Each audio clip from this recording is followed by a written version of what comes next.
1. Shree Swasthani Mataji's Brat Katha Mahika Mahatme, a fast worth celebrating. 2. Contents. S.No Topic 1 Introduction to Shree Swasthani Mataji's Vrat Procedure 3 Shree Ganesh Arti and Vandana for Mahadevji's Aradhna. 1. Rudrashtak. 2. Mahamrityunjaya Mantra. 3. 12 Jyotirlings. 4. Shivstuti. 5. Lord Shiva's Arti 5 Shree Swasthani Mataji's Prayer 6 Shree Swasthani Mataji's Outward Appearance 7 to 37 1 St Adhyaya to 31st Adhyaya, the 31 chapters, 38 Shree Swasthani Mataji's Arti. 3. Introduction. The Hindu religion propagates many fasts and the devotees undertake them according to their faith. In this book we are presenting to you the auspicious fast of Shree Swasthani Mataji. It is as under. Ma Sathi, after leaving her corporal form, took birth as Parvati as the daughter of Giriraj Himalaya and his wife Menka. Parvati used to worship Lord Shiva by making a shivling, the holy phallus, of sand with a desire to attain him as her husband. When her marriage was fixed with Lord Vishnu, on insistence of sage Narada, she left her home to meditate in the forest. Lord Shiva showed her the glimpse of his divine spirit and suggested to her that only Lord Vishnu can show her the way to marry as per her desire. Then Ma Parvati worshipped Lord Vishnu, who in turn came to bless her. Lord Vishnu asked, O Parvati, I am happy with your devotion. Ask for anything you desire. Ma Parvati replied, O God, you know that I worship Shiva as my husband since my childhood. So please show me a way to fulfill my desire. Lord Vishnu replied, O Parvati, today I will tell you about a vrat, fast, that is above all other fasts and blesses. Beyond imagination. Donations of food, gold, jewelry, elephants and Kanayadon, marriage of the daughter, yield result as per their glory. But this fast blesses the devotee with worldly pleasures as well as one gets a place in the Shivlok, the place where Lord Shiva resides, after death. This is the fast of Shree Swasthani Mataji. Then Lord Vishnu explained to Parvati the procedure of performing this fast. Ma Parvati performed this fast with utmost dedication and got Lord Shiva as her husband. One day she said to Shiva, O God, my desire to marry you got fulfilled with the influence of this fast. Many people in the world are suffering pain and agony on different accounts like lack of money, not getting progeny, suffering due to diseases, not getting a life partner, some are orphans. I want such people to attain benefit from this fast. Please help in this direction. Then Lord Shiva said, O dear Parvati, I am happy with your kind-hearted feelings. Thus Rishi, sage, Ashvathama should be sent to the Recital, the deep sphere, first of all. Ma Parvati sent sage Ashvathama to propagate about this fast in that sphere. Afterwards she sent the Saptarishi to propagate this on the earth. This fast was performed firstly by Parvati herself in the Devlok, by Hiravati. 4. Wife of Shankshud Nag, in Recital, by Ratnavati, wife of Rathankud Nag, by Mrigavati, wife of Kripadatan Nag, and Madnavati, wife of Dhartrishtra Nag, along with sage Ashvathama and by Goma Brahmani on the Prithvilok, earth, under the guidance of Saptariyi. All men and women can keep this fast. This fast is not limited to ladies only. King Navraj, Chandravati's associates, and people like me and you, all can carry out this fast. It is open for all to execute. My life filled with beautiful colors after I performed this auspicious fast, Brat. I was inspired to share it with you all. Many people have supported me in my mission to distribute this holy book to you. You, too, can attain worldly as well as divinely pleasures with the help of its knowledge. No one has lost anything in the journey towards divine attainment. Devotion takes us to the God and brings the supreme power closer to us. It makes us nationalistic and honest as well and raises our self-confidence. I got inclined towards this fast with the guidance of Mrs. Resina Shah, a native of Nepal. We are providing this book to you free of cost with the blessings of Shree Swasthani Mataji. You can get this book free of cost by contacting me. We would like to share your thoughts regarding this fast so that others can also learn something from your experiences. You are welcome to share any additional knowledge of this fast. Please let us know if there are any faults in our effort. Our innermost desire is to see you attaining the God's grace. Vinod Sharma, Advocate, Supreme Court of India. 609, New Delhi House. 27, Barakhamba Road, Connaught Place. New Delhi, 110,001. 5. Shree Swasthani Mataji's Vrat, Fast, Procedure. This vrat starts on the Pashchakal Purnima day. The Vratai, devotee, should cleanse himself/herself, take bathe, cut the nails and may keep fast, if so desires, before vowing to sit for the meditation of Shree Swasthani Mataji. For 1 month thereafter he/she should consume vegetarian food, sleep on the floor, without speaking a lie or quarreling with someone, and perform this fast with utmost dedication. Then worship Mataji daily morning by offering water, flowers, and fruits, and worship Lord Shiva in the afternoon. One should recite the Katha, story, of Mataji to others after sunset after offering dhup, deep, naivedya, food for God. You can read the Adhyayas, chapters, either one daily or as per your choice.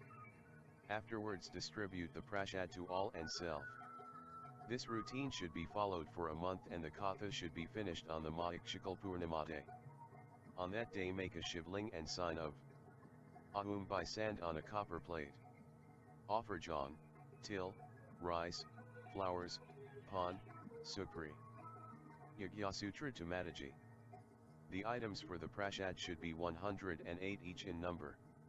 You should worship Lord Ganesha and Lord Varun after placing the Kailash. The fasting devotee, after taking bath, should sit on that place and take water, till, flower, kasha, and speak one's name, gotra, and place to vow to perform this fast with full dedication. One should desire to attain a place in the Shivlok and give aragya, water offering, to the sun god. The diyas should be lighted and the Kailash should be placed at the appropriate place. Then offer flower, fruit, and money to Mataji. Remember Varun god by moving the kasha in the Kailash. Lord Ganesha should be worshipped and requested to grace the auspicious place. Fruits and flowers should be offered to him. Then visualize revering sacred rivers like Ganga, Narmada, Godavari, Sindhu, and Kavarai in the Kailash. Revere cow, Brahmins, Rudra, and Lord Vishnu. Thereafter chant this mantra for Lord Ganesha: Aum Ganpata Nama, Vigan Raja Nama, Gajvaktri Nama, Parshuhaste Nama, Parvati Nandni Nama, and Siddhivinaki Nama. Then make 8 corners on the plate or the land too. Revere Indra in the east, Agni in the southeast, Yama in the south, Naridi in the southwest, Varun in the west, Kuber in the north, Ishan in the northeast. 6. Worship Uma Maheshwar, Lakshmi Narayan, Mahadevji and Goma Brahmani, Shiv Sharma Brahman, Navraj, Chandravati and Lavanyavati. Shree Swasthani Mataji should be worshipped in the middle of that ashtadal where Omkar is written. Pray to her with flowers and rice in hand and request her to take a place there. Then bathe the deity with milk, curd, ghee, sugar, and fresh water. Then offer as per your capacity clothes, rice, jawn, till, flour, tilak, dori, vata, shuddha jewelry, sindoor, etc. Then light the dhup and offer sweets to Mataji. Do her arti with junk, conch, and ganti. Mataji should be in your thoughts during this time. Pray to her by saying, glittering as gold, the three-eyed, whose face is like a lotus flower, who sits on the throne, attached with all ornaments, the four-armed, who has Nilkamal in the upper left hand, Varda in the upper right hand, Kadaga in the lower left hand, Churma in the lower right hand, such a powerful goddess, we remember you, the divine being. Pray to Mataji and request her to cleanse your conscience and fulfill your desires as she does for all her devotees. Hey Mataji, cleanse me, take away all my worries, bestow me with good health, progeny, money, and worldly happiness and contentment. Bless me so that I remember you here and hereafter. Request her to fulfill your innermost greatest desire. Pray to her Mataji, I have nothing majestic to offer to you. Please accept whatever little I am offering to you and be happy on me. Take me away from bad deeds and accept the Ganga Jal, water of river Ganga. Then take a parikrama, circle, of the 108 things that you have offered her and bow to her. Then offer food and donation to the Brahmans. The 108 numbered prasad should be distributed to the husband or son or friend's son. If no one is available, pour it in the river. The men should give this to the son or brother or father or in the river. Chant Mataji's name in the evening. Every day when you start the puja, take rice, black till, jawn, sindoor in hand and offer to her. Collect this offered samagri, material, at one place and flow it in the river after the completion of 1 month. This is the complete process of undertaking this fast. This should be followed for 1 month. The ladies can abstain from it if they are undergoing their monthly cycle, but they can listen in the katha from someone else. If you are unable to follow the procedure correctly, don't worry. Mataji is very kind and she forgives her children. She bestows us with her divine grace when we remember her. She helped Chandravati and turned her sand offering to real. 7. 1. You can put the 108 numbered prasad as per your choice. It can be grapes, almonds, fruits, etc. Make sure that your devotion for her doesn't fade away. This is the month to immerse in the revering of Lord Shiva and Shree Swasthani Mataji. This fast is incomplete without bringing Shivji into picture. Mataji will bless you and your family with her grace once you do this fast, and the results will be beyond imagination. 8. Shri Ganesh Arti. Jai Ganesh, Jai Ganesh, Jai Ganesh Devat. Mata Jaki Parvati, Pita Mahadeva. Jai. Ek Dant Dayawant, Char Bujat Hari. Mastak Sindoor Sohi, Musiki Savari. Jai. Andan Ko Ankdit, Kodhin Ko Kaya. Banyahan Ko Putradit, Nirdhan Ko Maya. Jai. Laduan Ka Paglaj, Sant Karayan Sua. Pon Chade, Full Chade or Chade Miwa. J. Dianan Ki Laj Rak Ho Shambhusathi Vari. Kamna Ko Pura Karo Jag Bulahari. J. Shri Ganesh Vandana. Gajananam Bhutganadizabidam Kapatath Jambu Vulcharu Bukshanam. Vamasudam Shak Vinash Karakam Namamai Viganshwar Pad Pankajam. Varnane Marth Shanghanam Razanam Chchan Sampi. Mangalanam Chakartaro Vandvanavinayako. 9. Mahadevji's Aradhana. This should be chanted every day before starting Shree Swasthani Mataji's puja. Rudrashtak. Namamishamashan Nirvanrupam. Vibham Vyapakam Brahma Vidswarupam. Nijam Nirgunam Nirvikalpam Niriham. Chidakash Makashe Vasam Bajham. Narakarman Karmulam Toriyam. Jiragyan Gotit Mashamgiri Sham. Karalam Mahakal Kalam Kripalam. Gunagar Sansar Param Nadoham. Tushar Adri Sankash Gauram Gamhiram. Manobhut Koti Prabhashri Shariram. Sfuran Mali Kalalani Charu Gunga. Lazad Bal Balandu Kanthe Bujanga. Galat Kandalam By Trusunatram Vishalam. Prasananam Nikantham Dayalam. Mrigadishachar Mambaram Mundmalam. Priya Shankaram Sarvanatham Bajami. Prachandam Prakrishtam Pragalbam Pirsham. Akhandam Ajam Banakata Prakasham. Trayashul Nirmulanam Shulpanam. Bajham Bhavani Padam Bhavgamayam. Kala Udit Kalyan Kalpantkari. Sada Sajananandata Parari. Chidanan Sandaham Mohapadari. Praseed Pramo Manmathari. N. Ayavadu Manath Padarvindam. Bajantil Loki Peri Vanaranam. N. A. Tab Suksam Shanthi Santapna Sham. Praseed Prabho. Sarvabhu Tadhivasam. 10. N. A. Janami Yogam Japam Na Evya Pujam. Nadoham Sadas Arveda Shambhu Tubhyam. Jarajanam Tukadyate Pyamanam. Prabho Pahi Apan Mamish Sham Ho. Shalok. Rudrash Tak Madam Proktam Vipran Hardoshe. Yapath Anti Narab Bhakti Atesham Shambhu Prasidadai. 11. Mahamrityunjaya Mantra. Aum Trayam Bakam Yajamehi Shugandham Pushti Vardhanam. Urvarukmib Bandhanate Mriti or Mukshya Mamritate Aum. Meaning, we worship Lord Shiva who has 3 eyes, who provides the life in all beings, who is looking after everyone in this world.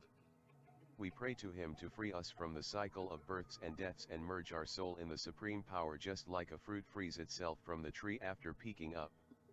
Likewise make us to taste the divine water of your holy feet and make us to become one with you. 12 Jyotirlings. Sarashtri Somnatham Cha Shrees Hali Malikarjunam. Ajayjanam Mahakalman Karmam Leshwaram. Harlayam Bainatham Cha Dakanyam Pim Shankaram. Sita Band Hetu Ramjam Najsham Darakavana. Varanajyam Tu Vishvesham Trayam Bakam Gomti Tate. Himalay Tu Kedaram Gusranjam Shivale. Aitani Jyotirlingani Sanyam Prada Pavinar. Saptajanam Kritam Papam Samarnan Vinashyati. 12. Shivstuti. Dunya Dunya Bolanath Bant Di Tino Lok Pal Barmain. Izideen Dayal Mir Shambhu Baro Kazana Pal Barmain.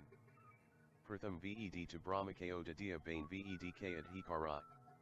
Vishnu Ko Dia Chakra Sudarshan Lakshmi Si Sundar Nari. Indra Ko Dia Kamdanu or Aravat Sa Bakari. Kabir Ko Kar Dia Apni Sari Sampati Ka Adhikarat. Apni Pas Patra Nahin Rakha Magan Ra Bagham Harmain. Izideen Dayal Mir Shambhu Baro Kazana Pal Barmain. Amrit to Devtayan Ko Dia Aap Halahal Pankiya. Brahm Junda Dia Usi Ko Jisan Shiv Terad Hyan Kiya. Bhagirath Ko Digunga Sab Jag Ne Snan Kiya. Bade Papi Yan Ko Tara Pal Barmain Kalyan Kiya. Aap Nashi Main Mastra Ho Pio Bang Need Kapar Main. Izideen Dayal Mir Shambhu Baro Kazana Pal Barmain. Lankata Ravan Ko Dibis Buja Dus Shishtai. Ramchandra Ko Dhanishvayan or Hanuman Ko Jugbishtai. Manmohan Ko Dimohini or Makut Bakshishtai. Mukta Huye Kashi K Vasai Bhakta Main Jugbishtai. Venus to Narad Ko Dihari Vijan Ko Rag Dia. Brahman Ko Karam Kand or Sanyasi Ko Tayag Dia. Jispar Tumri Kripa by Usi Ko and Gan Rag Dia. Jisdaya Usine Paya Mahadev Tir Varmain. 13. Lord Shiva's Arti. Aum Jai Shiv Omkara Hari Shiv Omkara. Brahma Vishnu Sadashiv Art Hanji Dhara. Aum Har. Ekanan Chutaranan Panchanan Raja. Prabhu. Hansanan Guradasan Varish Vahan Saja. Aum Hari. Du Bujacha Archutarbuj Dus Bujay Te Sohe. Prabhu. Tino Rup Narakta Tribhavanjan Mohe. Aum Har.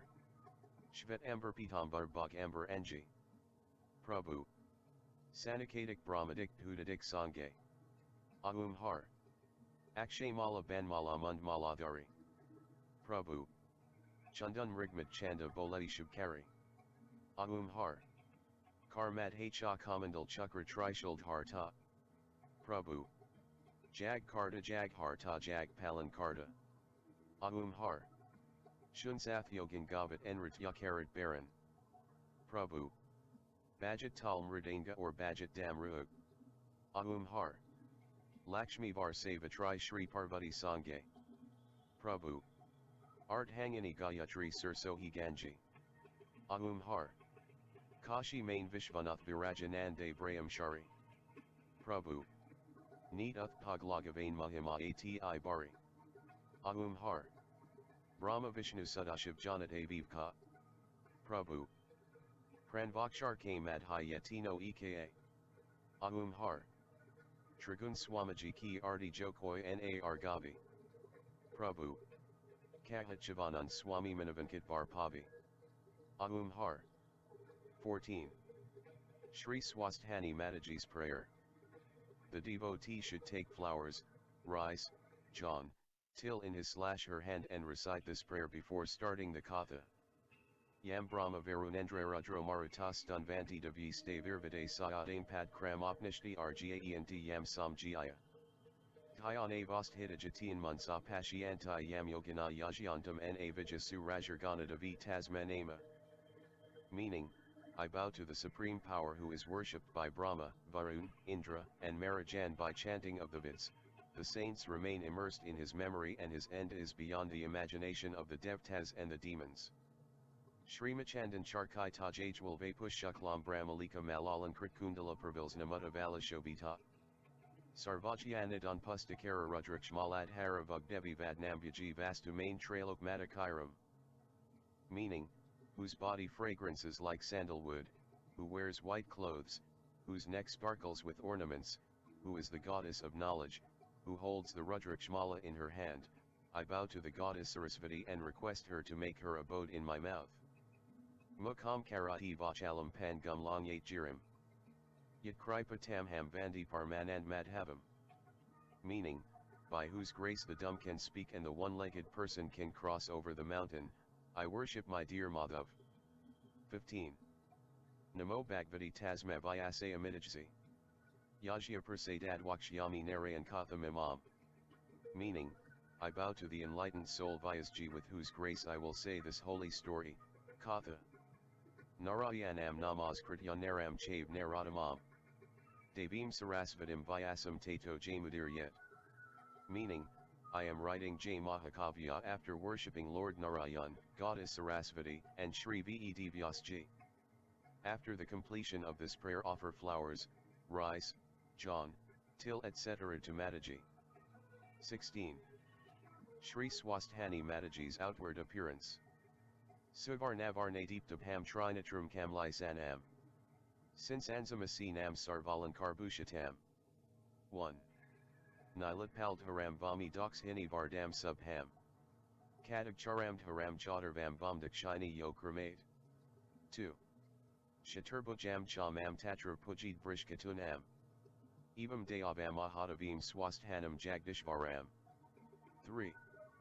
Meaning, glittering as gold, the three-eyed, whose face is like a lotus flower, who sits on the throne, attached with all ornaments, the four-armed, who has Nilkamal in the upper left hand, Varda in the upper right hand, Kadaga in the lower left hand, Churma in the lower right hand, such a powerful goddess, we remember you the divine being. 17. Shree Swasthani Mataji's Vrat Katha. 1 St. Adhyaya. A long ago Kilmarji arrived to meet Saint Agastya on his means of transport, peacock. The saint welcomed him. Kilmarji said, O Agastya Muniji, I will tell you about the formation of the universe, listen to me carefully. When the thought of creating the universe came in the god's mind, he incarnated in the form of Trinity of Brahma, Vishnu, and Mahadev. The Maya, also called nature, originated from Mahadevji. No one can overcome it. Above Maya is peace, then knowledge, and then is moksha, i.e. salvation. Likewise there is a process of destruction of the nature/world. Maya can't coexist along with concentration, peace, knowledge, respect, and detachment. God resides in the soul of one who is detached from Maya. The soul is the essence of this universe, as prescribed by all the scriptures. The cycle of birth and death, happiness and sorrow is the base of the existence of the universe. I will tell you about the Padamkalpa. Brahma is generator, Vishnu is operator and Shiva is destroyer of the universe. Vishnu and Shiva are ageless. Brahma's age is 100 divine years after which the new world is created. The abode of Brahma is called Satyalok.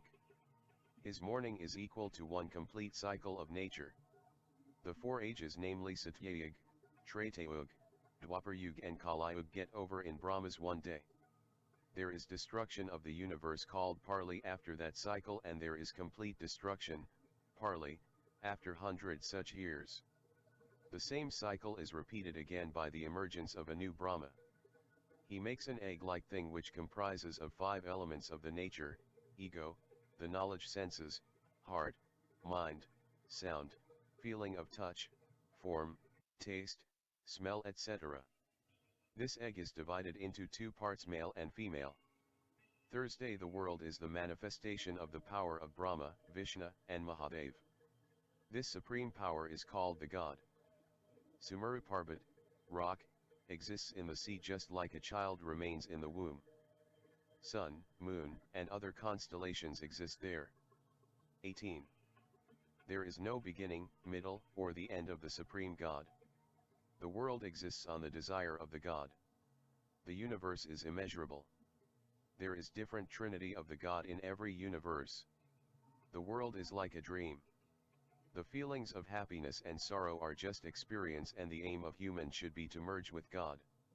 O Agastya Muni, you should pray as well. I have narrated to you the origin of the universe. I will narrate Padma Kalpa to you now. 19. 2 Nd Adhyaya.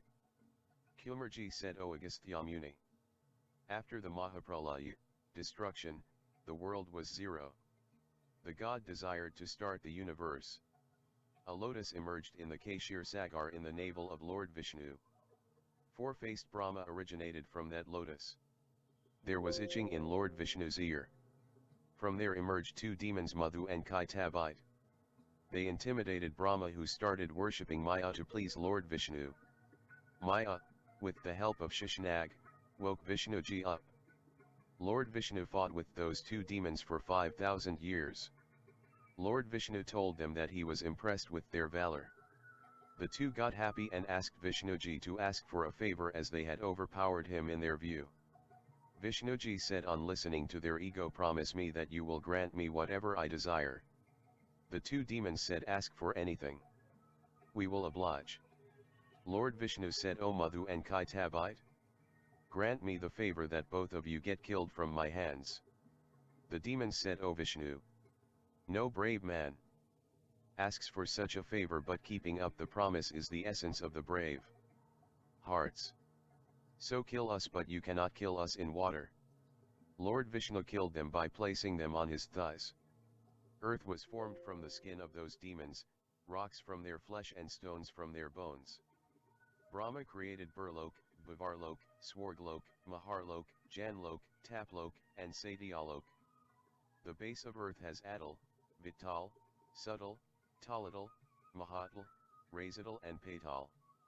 The 7 islands were created then, namely Jambudvip, Kushdviap, Plakshdviap, Shalmalidviap, Krunktviap, Shaktviap, and Pushkardvip. The 7 seas were created then, namely Iksharsad Sea, Surad Sea, Dratadad Sea, Kashirad Sea, Dadhamandad Sea, Shudwat Sea, and Kasha Arad Sea. Jambudvip was in the middle of Kasha Arad Sea. It was ruled by king called Agnidra. Plakshdviap was in the middle of Ikshursad Sea and ruled by king Ehamjihav. Shalmalidviap was in Surad Sea and ruled by king Yagyabahu. Kushdviap was in Dratadad Sea and ruled by king Hiranya. Krunktviap was in Kashirad Sea and ruled by king Dritprishth. Shaktviap was in Dadhamandad Sea and ruled by king Medhatitha. Pushkardvip was in Shuddhadak Sea and ruled by king Vidihatra. Jambudvip has 9 subparts. Bharat name was given as it was situated in the Bharatkund. The mountains were created after the creation of seas and 20 islands like Sumeru, Kailash, Gandhmadan, Himalaya, Trikut, Chitrakud, Chandrantak, and Chandrakud. Brahmaji desired to create human in the Jambudvip. He worshipped Lord Mahadev for 12,000 years. Mahadevji was happy and asked Brahma to ask for the thing of his choice. Brahma said, O Lord, you are the originator, operator, and destroyer of this world. I salute you, the great Lord. Your being includes the trinity of Brahma, Vishnu, and Rudra. I bow to you million times. O Master, the universe got created with your blessings. Now I urge you to bless me to create human beings. Mahadevji replied, O Brahma, I bless you to create humans, and so you will henceforth be called as the generator of the universe. Brahma bowed before Mahadevji and went away to Sumeru Parvat for procreation. He created Brahmalok, Umalok, Shivlok, Vishnulok, Skandlok, and Swarglok. Ulkapuri in the north of Sumuru Parbat, Airavati in the east, Yamapuri in the south, Shradavati in the west, Yashomti in the northeast, Krishnavati in the southwest, Gandhavati in the northwest and Shudavati in the southeast were created along with 100 saints. The elder saint was Kashyap Rishi. Agastya requested Kumarji to explain more about humans and devtas. Kumarji said, O Agastya Muni, Kashyap Rishi had 13 wives, namely Dithi, Udti, Danu, Kara, Dora, Sinhika, Krodha, Pradha, Balistha, Vinta, Kapila, Kadru, and Manu. Dithi gave birth to the demons like Hiranyakshar, Hiranyakashyap etc. Udti gave birth to devtas like Indra, Chandra, Surya etc. Danu gave birth to demons like Brishparva. Kara and Dora gave birth to Gandharv, Chitrarath, and Kinnar etc. The others to born were Rahu from Sinhika, Krod from Krodha, Ramba, Tilatma, Urvashi from Pradha, Koyul, Mayur, Muniyan, Jurali, Rani Shari, Dhovani Luanche from Balistha, Arungarud from Vinta, four-legged animals like cow, leopard, bear, horse, elephant etc. from Kapila, snakes from Kadru, humans from Manu. Thereafter eatables were created. What else do you want to know? Asked Kumarji. Agastya said, I want to know who lives where. Kumarji said, O Agastya Muni, Brahmaji lives in the Satyalok, I reside in Skandlok, Mahadevji in Kailash, Dhumrakatu in Dhumralok, Vishnuji in Bakanth, Rishis in Nairatyapavan. Now listen about the Digpal. Lord Indra worshipped Mahadevji in the Himalayas. Mahadevji was happy and blessed Indra with the kingdom of Amravati. Agni too worshipped hard and God. 21. To rule the Shudavati, Yama was bestowed the kingdom of Yamapuri and was asked to act as a judge. Niriti was given Krishnavati, Varun was given the kingdom of Shradavati. 49 sons of Dithi worshipped Mahadevji and were made Vayu, which can be felt and not seen. Kuber too worshipped and was awarded with the kingdom of Ulkapuri and was made the lord of money. Likewise Vishvakarma was given Yashavati kingdom. Now I will tell you about Mahadevji's wife Sathi. Kumarji said Daksha Prajapati was the eldest among the 8 Prajapatis. His wife was Verni. She gave birth to a daughter whose face sparkled like 1,000 suns. Her face was like moon. She was perfect with beautiful eyes. Daksha arranged her name ceremony. Muni Vashisht gave her the name Sathi. He said that she will be revered in the world. Daksha gave gifts to all the saints. 22. 3 RD Adhyaya. Kumarji said, O Agastya Muni, 33 crore girls were born from Virani. Daksha brought them up. Did they get married to the devtas? Asked Agastya Muni. Kumarji said, O Muni, there was a meeting held of the devtas, rishis, digpals, gandharvas, yakshas, and nags. They decided to ask Daksha Prajapati to marry his daughters to them. They sent sage Narada to meet Daksha for this purpose. Daksha welcomed Narada and asked for the reason of his arriving. Narada talked about the marriage of Daksha's daughters. Daksha was very happy for the proposal of marrying his daughters to the devtas, but he refused to marry off his eldest daughter Sathi since he didn't have a boy. Daksha asked Narada to tell the devtas to make arrangements. All the devtas were happy to learn this. The marriages were solemnized with great fanfare. When Mahadevji heard about these marriages from Narada, he thought that no one cared about his marriage. Mahadevji too desired to marry but pondered over the choice of girl. He meditated and realized that Daksha Prajapati's eldest daughter Sathi is still unmarried. He decided to go to Daksha's home to discuss this matter. When Daksha saw Mahadevji coming to his abode, he asked his wife for the reason. When Mahadevji reached there, Daksha Prajapati asked him the reason. Mahadevji replied, you have married your 33 crore daughters to the devtas.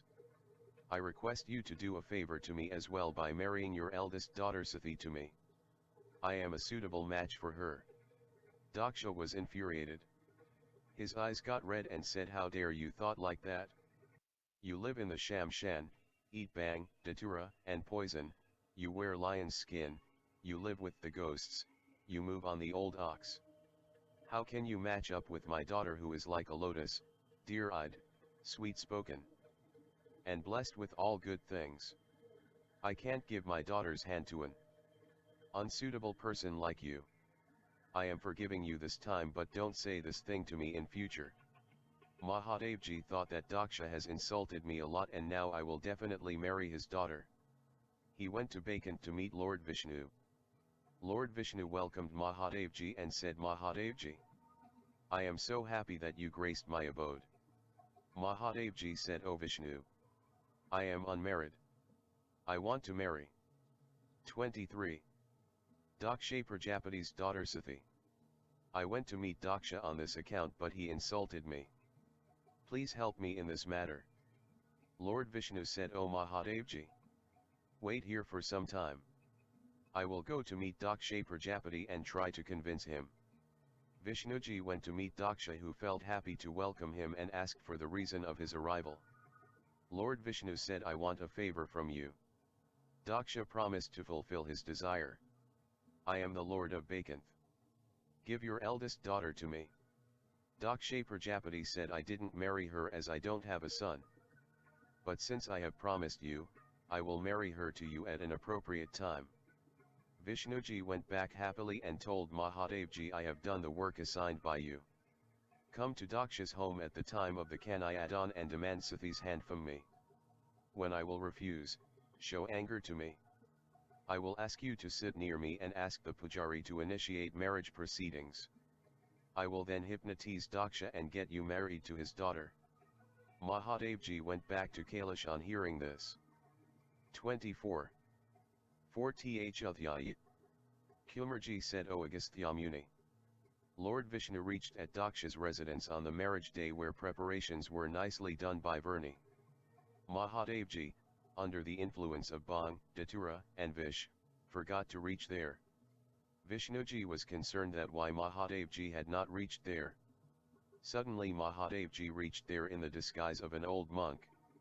Daksha Prajapati, Vrni, and Sathi Devi thought that he might have come to obtain some donation, bhiksha. Mahadevji told them, give me the bhiksha before solemnizing the marriage, otherwise I will curse you. Lord Vishnu asked Mahadevji to sit near him and assured that he will be rewarded timely. As per the pre-decided plan, Vishnuji put Sathi's hand in the hand of Mahadevji to sanctify their marriage. Daksha angrily said, O Vishnu, you are a cheat. You deceived us and got my delicate daughter married to this old monk. Lord Vishnu left for Vaikunth. Daksha said to Sathi, dear daughter, you have got this old man as your husband because of Vishnu's cheating. Now you have to live with him. Sathi was saddened but accepted her fate and decided to accept him as her husband. Mahadevji said, O Sathi, take permission from your parents to leave from here. They moved afterwards. Mahadevji said to Sathi after they had covered some distance, you have lived a luxurious life. You must be feeling difficulty in walking here, so move slowly. Sathi replied, dear, I am young. You are old, so you should walk slowly. They reached near Kailash Parbat after some time. Mahadevji converted that place into shabby hut to test Sathi's patience and said, O Sathi, this is our home. Search for food inside. Mahadevji took a nap after consuming bang and datura. Sathi reminded her parents and their palace on seeing the deplorable condition there. She started to clean the house and searched for something to eat but found nothing. She came and sat near Mahadevji, who was pretending to sleep. He woke up after 4 days and said, how dare you sleep inside when I was sleeping outside? You ate food alone. Sathi replied, oh dear, I didn't disturb you since you were asleep. I didn't sleep but was waiting for you to wake up. I have eaten the good things in your home. Mahadevji was humbled by her approach. 25. And said, dear, this is not our home. Just peep inside this hut. Sathi said, what is the need to look at home there? Who will make a new one in your old age? Mahadevji kicked that hut and they saw the ornamented abode, Kailash Parbat. Sathi wondered that whose home it was. Mahadevji said, "This is our home." He took her inside. Mahadevji showed her his real appearance, and Sathi was over the moon with unbound joy on learning that her husband is in fact Lord Shiva and not an old monk. She garlanded him and took 3 circles of him. They started living happily thereafter. 26. 5th Adhyaya. Kumarji said, "O Agastya Muni, all of Daksha Prajapati's daughters got married. What do you want to hear now?" Agastya Muni replied, "Your words have filled my conscience with endless joy. Please explain to me the story of Tripura demons." Kumarji said, "O Agastya Muni, a demon named May ruled the demon kingdom after Lord Vishnu killed Hiranyakshir and Hiranyakashyap. His associates were Tarkakshir, Vyadayutmali, etc. They contemplated to increase their power through meditation in order to overpower the Devtas. They meditated in the Himalayas in the cold weather, in desert in the hot weather, and also in the monsoon weather to please Brahma. As a result, they became like the skeletons. Their faces glistened due to meditation. Brahmaji was pleased with their devotion and asked them to ask for a boon something. They said, "Give us the boon that we don't get killed by someone. No one is more powerful than us. Provide us a wonderful abode, akin to Kuber's." Brahma said, "Even I am not ever living. Ask for something else." They said, "All 3 of us should have a palace each in the sky. After 10,000 years these palaces should get attached for a fraction of second. Whosoever can destroy it during that time may be able to kill us." Brahma blessed them. The 3 palaces created were of iron, silver, and gold. The peak of the Sumera Parbat was visible from that kingdom. That kingdom sparkled and had all the luxuries of the world. It was more beautiful than the Indrapuri. The demons lived there with their wives and ministers. They started attacking the places of the Devtas and insulted their ladies. Urvashi was kidnapped by them. The Devtas feared them and complained to Brahma about it. Brahmaji advised them to go to Mahadevji as the demons had become extra powerful due to the boon. The Devtas prayed to Mahadevji, "O Supreme Lord, you have blessed Nandi, you help your devotees, you are the deity of Yagya and you operate the world. We salute you. You control the sun, moon, and other constellations, you can take any form, you keep ghosts along with you, and you are the father of great sons like Ganesh and Kumar Kartikeya and husband of Parvati. We bow before you." Mahadevji was pleased with their prayers and asked them to ask for any boon of their choice. 27. The Devtas replied, "O God, Tripura demons have destroyed our kingdoms. They misbehave with our ladies. They have stolen good things from our places. We are unable to defeat them." Mahadevji said, "Inculcate a part of my power in you." They said, "Your power can't be handled by us. The 3 kingdoms will unite for a moment after 10,000 years. That's when you can destroy that kingdom and pave way for the end of the demons."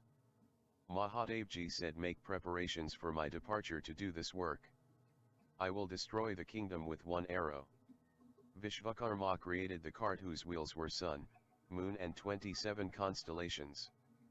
Ganga and Yamuna were made the clothes of the cart, and Brahma was made the charioteer. Maya was made the rope to control the cart, Vindhyachal Parbat the umbrella, 4 Vedas were made the 4 horses of the cart. It was the best possible cart ever. When Mahadevji sat on it, the earth shook. There was flower rain on Mahadevji, who was accompanied by Ganesh, Nandi, and other associates. Sage Narada informed the demons about the arrival of Mahadevji to kill them. The demons boasted that no one has the power to kill them. It might be an illusion of the Devtas. They decided to take away the kingdom of the Devtas in retaliation. May demon warned his associates that Mahadevji is in the side of the Devtas. He said even Brahma lives under Mahadevji's feet. To fight with him is like inviting death. We should rather surrender to him. Narada said, "You have outlived the period of the boon attained by you. Mahadevji don't like cowards. Fight with him. Even if you die at his hands you will secure a place in Kailash. Otherwise you will have to remain subservient to the Devtas. Demon Tarkakshir seconded Narada's opinion as their end was coming near. They decided to fight war against the Devtas. The armies of both sides reached the war place. Mahadevji's associates like Ganesh, Nandi, Veerbhadra, Baitraji fought war with them. The war lasted for many days. The demons were killed ruthlessly. May consoled his associates and asked them to reach near the Amritkund. The dead demons got alive with the effect of the Amritkund. Brahmaji said to Mahadevji, the dead demons are getting alive. We have to destroy the Amritkund to stop this process. The time has come to destroy the three kingdoms when they will attach for a moment. Mahadevji destroyed those unified kingdoms with one arrow. The houses of the demons started to tumble. Mahadevji sent Nandi to tell Vishvakarma to save May. Nandi searched for May demon who was worshipping the Shivling at a quiet place. Nandi asked Agnidev not to harm. 28. May. Nandi asked May to leave for some other place. May left for Patal with Shivling in his hands. Nandi informed Mahadevji about all this. The Tripura kingdom was destroyed. The lineage of the demons was getting destroyed. They were waiting for their death as they had opposed Mahadevji. Tripura got immersed in the ocean after destruction. The Devtas were too glad and showered praises on Mahadevji. They said, "O Mahadevji, only you are capable of doing impossible things. We bow at your feet." Mahadevji said, "Dear Devtas, I care for you as a father cares for his children. I have destroyed Tripura kingdom. Now you all can rest in peace." Mahadevji left for Kailash and Devtas moved to their respective places. Kumarji said to Agastya, "O Muni, this is a very pious story. The devotee who narrates the story and who listens to it gets unlimited grace of the god and gets a place in the Shivdham." 29. 6th Adhyaya. Kumarji said, "O Agastya Muni, I have told you the story of Tripura destruction. What else do you want to hear?" Agastya replied, "Kumarji, tell me in detail what happened after Daksha married all his daughters." "Listen. After that Daksha said to his wife Vrinda, I am contemplating to perform Ashvamedh Yagya. Start making preparations regarding that. Invite everyone for this occasion except Mahadev and Sathi." All the daughters and sons-in-law of Daksha Prajapati were invited. They all arrived there on the day of ceremony and were welcomed cheerfully by Daksha. The Yagya started as per the rituals. Narada Muni arrived there to see that who was invited and who wasn't. He noticed Lord Vishnu, Brahma, Indra, all Devtas, Gandharvas, Kinnars, sages present there, but Mahadevji and Sathi were not there. He wondered how a yagna could be performed without the presence of Mahadevji. In the Kailash Parbat, Mahadevji said to Sathi, "Let's play card game today." Mahadevji lost many ornaments to Sathi. Sathi noticed that Devtas were going somewhere on their vehicles. She wanted to know where they were all going to. Mahadevji tried to divert her attention. They restarted playing and Mahadevji lost everything, but he was laughing. He said, "Now I will bet on the parts of my body." Sathi said, "There is nothing more precious and sacred in this world than your body. We are one ever since you married me. Why are you lowering me in my eyes by stating this? Your body is already mine. I don't need to win it." Just then Narada reached there and greeted them. Mahadevji wanted to know the reason of his arrival. Narada said, "O Supreme God, no work in this world can accomplish without your blessings. You help and take care of your devotees. I salute you many times." Mahadevji asked Narada to ask for a boon. Narada said, "Bless me to remain your devotee forever." Mahadevji noticed anxiety on Narada's face and asked for the reason. Narada replied, "Daksha Prajapati is performing a yagya. He has invited everyone on this occasion except you and Sathi Devi. I am wondering how a yagya can be completed without your presence. Why didn't you go there?" Sathi Mata was sad to hear that and asked Mahadevji, "O God, all my sisters have been invited. Why has my father ignored me?"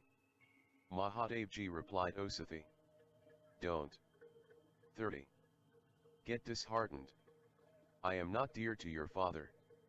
That's why he didn't invite us. We don't need to go there. Ask for anything, I will bring it here." Sathi realized that Mahadevji knew about all this and that's why he diverted my attention towards the game. Sathi said, "Hey Mahadevji, I want to go there and ask them that why I was not invited. Permit me to go there along with Naradaji. I will return soon." Mahadevji replied, "O Sathi, don't insist on going there." Sathi was adamant and left for that place. On reaching there she asked her parents, "Am I not your daughter? Why didn't you invite me? Is Mahadevji not your son-in-law? How can a yagya be completed without him? The universe is nil without my husband. I advise you to invite him." Daksha Prajapati replied, "Dear daughter, your husband is not worthy of being invited in this gathering where everyone has come well dressed. Your husband is the embodiment of all negativity. He wears skulls and lives with the ghosts. I feel ashamed in inviting him. That's why I didn't invite you as well. You are not culprit, your husband is. The Lord of Yagya is Vishnuji. Mahadev is nothing. All the gods and saints are present here to complete this yagya." Sathi got upset to hear her husband's insult. She could not tolerate her husband's insult and started taking circles of the Yagyakund while chanting Mahadevji's name. She jumped into that Yagyakund and burned herself to death. She later took birth as the daughter of Himalaya and Menka. 31. 70 Adhyaya. Kumarji said, "O Agastya Muni, all those present on the occasion were petrified at Sathi's act because they were well aware of Mahadevji's anger. The weather changed, there was thunderstorm and darkness. The devtas started running from there as their eyes faced sandstorm. The children started weeping. Daksha was clueless and asked Guru Brahaspati the reason for this. Narada went straight to Kailash from there and said to Mahadevji, "O God, your beloved Sathi finished her life after Daksha abused you. He had said that Mahadev is not worthy of revering and that's why he hadn't invited him. Sathi Mata was burning with anger after hearing your insult and suddenly she jumped into the Yagyakund. Agni could not dare to touch her, she herself gave up her life. It seems she is sleeping there. I have come to inform you about this tragedy." Mahadevji asked if it was true, to which Narada said how he could dare to speak a lie to him. Mahadevji got enraged. His eyes were burning with fire. He said, "No one can save that evil person Daksha now. I will finish him." Narada moved from there. Mahadevji's eyes were spitting fire. He tore a hair from his head and threw it on the land. There was a thunder and Veerbhadra emerged with a trishul in his hand. The second hair of Mahadevji produced Yogini Kali Devi, whose laughter terrified everyone. Lord Shiva said, "O Veerbhadra and Kali, go and destroy Daksha's yagya and don't spare the 33 crore devtas either. Nandi, Vaitringi etc. will accompany you." Veerbhadra, Kali, and others moved from there. There were natural calamities happening on the earth. Daksha's yagya got disrupted by unforeseen reasons. Crows and eagles flew above and there was blood rain as well. Everyone, including the children and elders, were looking for cover. Veerbhadra and Kali destruct the yagya place. Daksha's guests thought that only Lord Vishnu could save them. Lord Vishnu's army started to fight with Veerbhadra's army. Indra and other devtas threw weapons like Brahmastra, Agnayastra, Varunastra, Tomar, Kadaga, Musil etc. at them. Veerbhadra countered them properly. Kali was harming the army of the devtas. The army of Dakshas started wailing due to fear. 32. Lord Vishnu was angry with Veerbhadra and Kali and started to fight with them. Everyone hailed him and joined the course of action. Mahakali cut into pieces the army of Daksha and started wearing their skulls in her neck. Vishnuji staked hard at Veerbhadra's chest, due to which he got unconscious. Vishnuji attached same fate to others. The Devtas spread flowers on Vishnuji. After a while Veerbhadra got up and struck at Vishnuji with his trishul. Vishnuji fell down. Veerbhadra's army too got up and hailed him. They unleashed themselves on the army of the Devtas. O Agastya Muni! Veerbhadra and Kali were defeating the Devtas. Kali was drinking their blood. Their army was hailing them. Lord Vishnu got up and said to Veerbhadra, O evil Veerbhadra! I will kill you and get Daksha's Yagya to be completed. No one can save you now. My Sudarshan Chakra will end your life. Veerbhadra said, O evil Vishnu! Don't just intimidate me. Strike me if you have courage. Lord Vishnu directed his Sudarshan Chakra at him. The powerful Chakra moved towards Veerbhadra and Kali. Their army was petrified and surrendered. Then Mahadevji appeared and swallowed the Sudarshan Chakra to save Veerbhadra. Lord Vishnu called back his Sudarshan Chakra and proceeded towards Baikunth. 33. 8th Adhyaya. Kumarji said, O Agastya Muni! After the departure of Lord Vishnu, rest of the Devtas, Yakshas, Kinnars, demons etc. started to run. Everyone was of the view that now no one can save Daksha Prajapati from the anger of Mahadevji, as even Sudarshan Chakra could not stand in front of Mahadevji. Then Veerbhadra threw Daksha on earth and said, O evil! You abused Mahadevji and Sathi Mata finished her life because of you. You are a low and mean person. Now tell which son-in-law of yours can come to your rescue now. How can you now complete your Yagya without Mahadevji? We will get happy by putting you in the Havan Kund. Veerbhadra cut Daksha Prajapati's head from his sword and put it in the Havan Kund. Veerbhadra's associates hailed him and danced. O Agastya Muni! Vrni fell down after seeing the fate of her husband Daksha Prajapati. She wailed in front of her husband's body and said, Oh dear! Why have you left me? You met this fate because you insulted Mahadevji. She requested to Veerbhadra, O God! My husband is ignorant, egoist, and foolish. Please forgive him. You are very mighty. Please give back my husband to me. The Devtas rained flowers on Veerbhadra from the sky and prayed to him to bring back Daksha to life. Veerbhadra sympathized with Vrni and said, O Vrni! I have burnt your husband's head.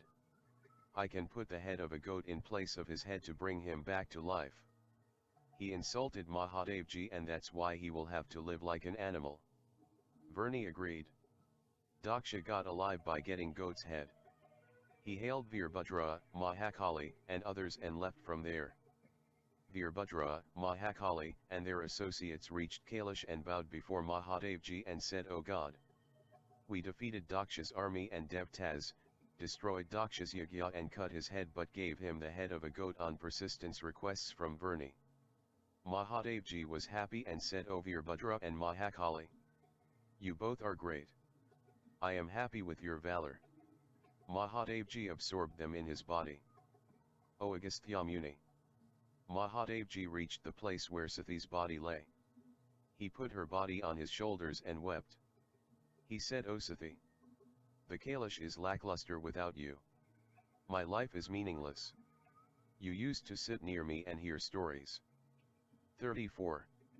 What will I do now? You met this fate because you didn't heed my advice. You always took care of things fond to me. Who will do that now? You always washed my feet whenever I reached home. Mahadevji cried by keeping her body on his shoulders. The dead body started smelling. O Agastya Muni! I will tell you the reason of Daksha's indifferent attitude towards Mahadevji. Once upon a time Prayagraj performed a yagya by congregating the saints. Everyone, including Mahadevji, was invited for the occasion. When Daksha arrived at that place, everyone present there, including Brahmaji, got up from their seat and wished him. Mahadevji didn't do that. Daksha criticized Mahadevji and showered abuses on him. He said, I am denouncing him from now on and will not give him the respect that other devtas get. Nandi was enraged and abused Daksha, O evil! You are ignorant about Mahadevji's power. You have abused him in front of the saints. I curse you that you and other Brahmans will remain limited just to bless others, not more than that. Mahadevji pacified Nandi and said, I can't curse Brahmans and Vedas. You should know that Daksha's curse can't harm me. Daksha became an enemy of Mahadevji since then. Now I will tell you about the places where the body parts of Sathi fell and the Shakti Peethas which originated there as an outcome of that. 35. 9th Adhyaya. Kumarji said, O Agastya Muni. Everyone was saddened to see Mahadevji's state of affairs. The universe was not functioning properly. Indra and other devtas requested Vishnuji to find a solution because the world order had been disturbed as Mahadevji was carrying the dead body of Sathi on his shoulders. Vishnuji assured to help them. He created a fly that started tearing apart Sathi's body. Those body parts fell at different places. Brahma created a Shivling at all those places. Mahadevji resided at every place in form of Shiv Shakti. The story of the positioning of the body parts of Sathi and the Shivlings is as follows. Gugmeshwari Devi, Chandraganta Yogini, and Siddheshwar Mahadev in Nepal, place where back part of the body fell. The devtas worshipped there and got a blessing to become deities in all the 4 ages, yugas. Kamrup Peeth, Kamaksha Devi, and Chukreshwar Mahadev in Kamrup, place where chest fell. The Yakshas worshipped there and were blessed to become famous in the 3 worlds. Kashapith, Vishal Aksha Devi, Sankata Yogini, and Vishveshvar Mahadev in Kashi, place where head fell. The Gandharvas worshipped there and were blessed that their prophecies will prove true. Porband Peeth, Ambika Devi, Chandrabhaga, Yogini, Ganeshvar Mahadev in Porband, place where the right ear fell. The demons worshipped there and were blessed to win over the devtas. Kashmir Peeth, Sharda Devi, Gorganta Yogini, Dharamdharshwar Mahadev in Kashmir, place where tongue fell. The Kinnars worshipped there and were blessed that their words will come true. Kanyabhaj Peeth, Yahankashwari Devi, Dugdashwar Mahadev in Kannauj, place where the skin of the body fell. Ravana worshipped there and was blessed to win over the devtas. Purnajari Peeth, Kapakandala Yogini, Chandreshvar Mahadev in Purnajari, place where the other ear fell. The Apsaras worshipped there and were blessed to reach the pinnacle of music and dance. Kamundakal Peeth, Prakampani Devi, Kalika Yogini, Ikshavikarshwar Mahadev in Kamundakal, place where nails fell. Saint Narada worshipped there and was blessed to speak out true foresight. Asta Achal Peeth, Karteshwari Devi, Ekakshi Yogini, Nidrapatishwar Mahadev in 36. Asta Achal, place where the right hand fell. Radha worshipped there and was blessed to become the divine mate of Lord Krishna and that she will always remain in his right place. Ekavir Peeth, Siddheshwari Devi, Siddha Yogini, Dugdashwar Mahadev in Ekavir, place where the other hand fell. Kalmazan worshipped there and was blessed to perform the last rites of all dead people. Trishvate Peeth, Mahakaleshwari Devi, Vikatanta Yogini, Tripurshwar Mahadev in Trishvate Parbat, place where the Maldwar fell. Yamaraj worshipped there and was made the god of death. Kamrashth Peeth, Kamini Devi, Kamshwar Mahadev in Kamrashth, place where neck fell. Prithvi worshipped there and was blessed to be the origin place of life cycle and nature. Kailash Peeth, Parvati Devi, Ambika Yogini, Vishveshvar Mahadev in Kailash Parbat, place where the right foot fell. Brahma worshipped there and was made the originator of life. Bhrigupeeth, Meetakshi Devi, Brahmada Yogini, Satyeshvar Mahadev in Bhrigu, place where the front teeth fell. King Dharamdud worshipped there and was blessed to remain victorious in wars. Kedar Peeth, Kedarshwari Devi, Kamunda Yogini, Kodashwar Mahadev in Kedar, place where the hand fell. The 11 Rudras worshipped there and were blessed to possess divine powers. Chandrapur Peeth, Siddheshwari Devi, Prakasheshvar Mahadev in Chandrapur, place where the right eye fell. The 10 Dikpals worshipped there and were blessed with power. Shripathbhadra Yogini, Kamleshvar Mahadev in Shripath, place where Talu fell. Ashtavasu worshipped there and were blessed that their desire will come true. Ekavir Peeth, Ekavira Devi, Daur Aksha Yogini, Keshwar Mahadev in Ekavir, place where the navel fell. Nags worshipped there by offering jewels. Mahadevji blessed them to become the owners of Sap Patal Lok. Jalandhar Peeth, Jalpadevi, Jwalamukha Yogini, Pishacheshwar Mahadev in Jalandhar, place where the lower lip fell. Kamdanu worshipped there and was blessed that her cow dung and urine will be regarded pious. Malavi Peeth, Mahakali Devi, Kerala Yogini, Judpapshwar Mahadev in Malavi, place where the lower parts of the feet fell. The sun, Surya, worshipped there and was blessed to shine all throughout the year. Kushlantak Peeth, Shamshan Kali Devi, Bhutganta Yogini, Keshinshwar Mahadev in Kushlanta, place where the hair of the head fell. The 27 nakshatras, constellations, worshipped there and were blessed to govern the astrology. 37. Devikode Peeth, Bhadrakshi Yogini, Machwar Mahadev in Devikode, place where both the knees fell. The 12 astro signs, Rashis, worshipped there and were assigned to govern the fate of the human beings. Gokarna Peeth, Behara Devi, Akdanta Yogini, Yagyeshvar Mahadev in Gokarna, place where both ears fell. Vishkamha and other Yagas worshipped there and were assigned to play a prominent role in the astrology. Machuleshwar Peeth, Yogeshvari Devi, Pingla Yogini, Bhadradheshwar Mahadev in Machuleshwar, place where the right breast fell. Kashyap and other sages worshipped there and were blessed with the lordship of the Vedas. Athahas Peeth, Vaitramri Devi, Shankdara Yogini, Shatbudeshwar Mahadev in Athahas, place where the lower lip fell. Ganga, Vajmatai and other sacred rivers worshipped there. They were blessed to purify the living beings who will take bath in their holy waters. Vishvapeeth, Bhavneshwari Devi, Bhavani Yogini, Krishanvarneshwar Mahadev in Vishva, place where the breasts fell. Lord Shri Krishna worshipped there and was blessed that he will possess the art of winning over the hearts of the women. 38. 10th Adhyaya. Kumarji said, O Agastya Muni. Thereafter following Peeths were created. Rajriha Peeth, Rajrajshwari Devi, Ulkamukha Yogini, Hairshwar Mahadev in Rajriha, place where the elbow fell. Veda worshipped there and became the life force of all living beings. Mahapanth Peeth, Prachandachandika Devi, Renuka Yogini, Vishvamitreshwar Mahadev in Mahapanth, place where both elbows fell. Vishvavasu worshipped there and were blessed to hypnotize the devtas.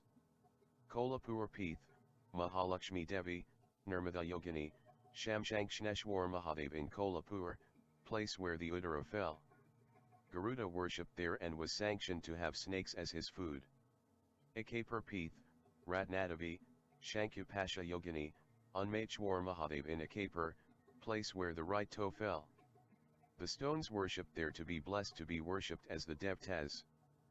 Omkar Peeth, Matrika Devi, Puradari Yogini, Santaneshvar Mahadev in Omkareshvar, place where the upper lip fell. Kalpavriksha worshipped there and was blessed that whosoever will desire anything in front of him will get his/her desire fulfilled.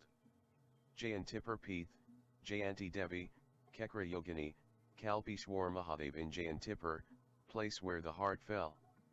Tulsi and Kisha worshipped there and Mahadevji blessed them that their presence will be must in all religious rituals.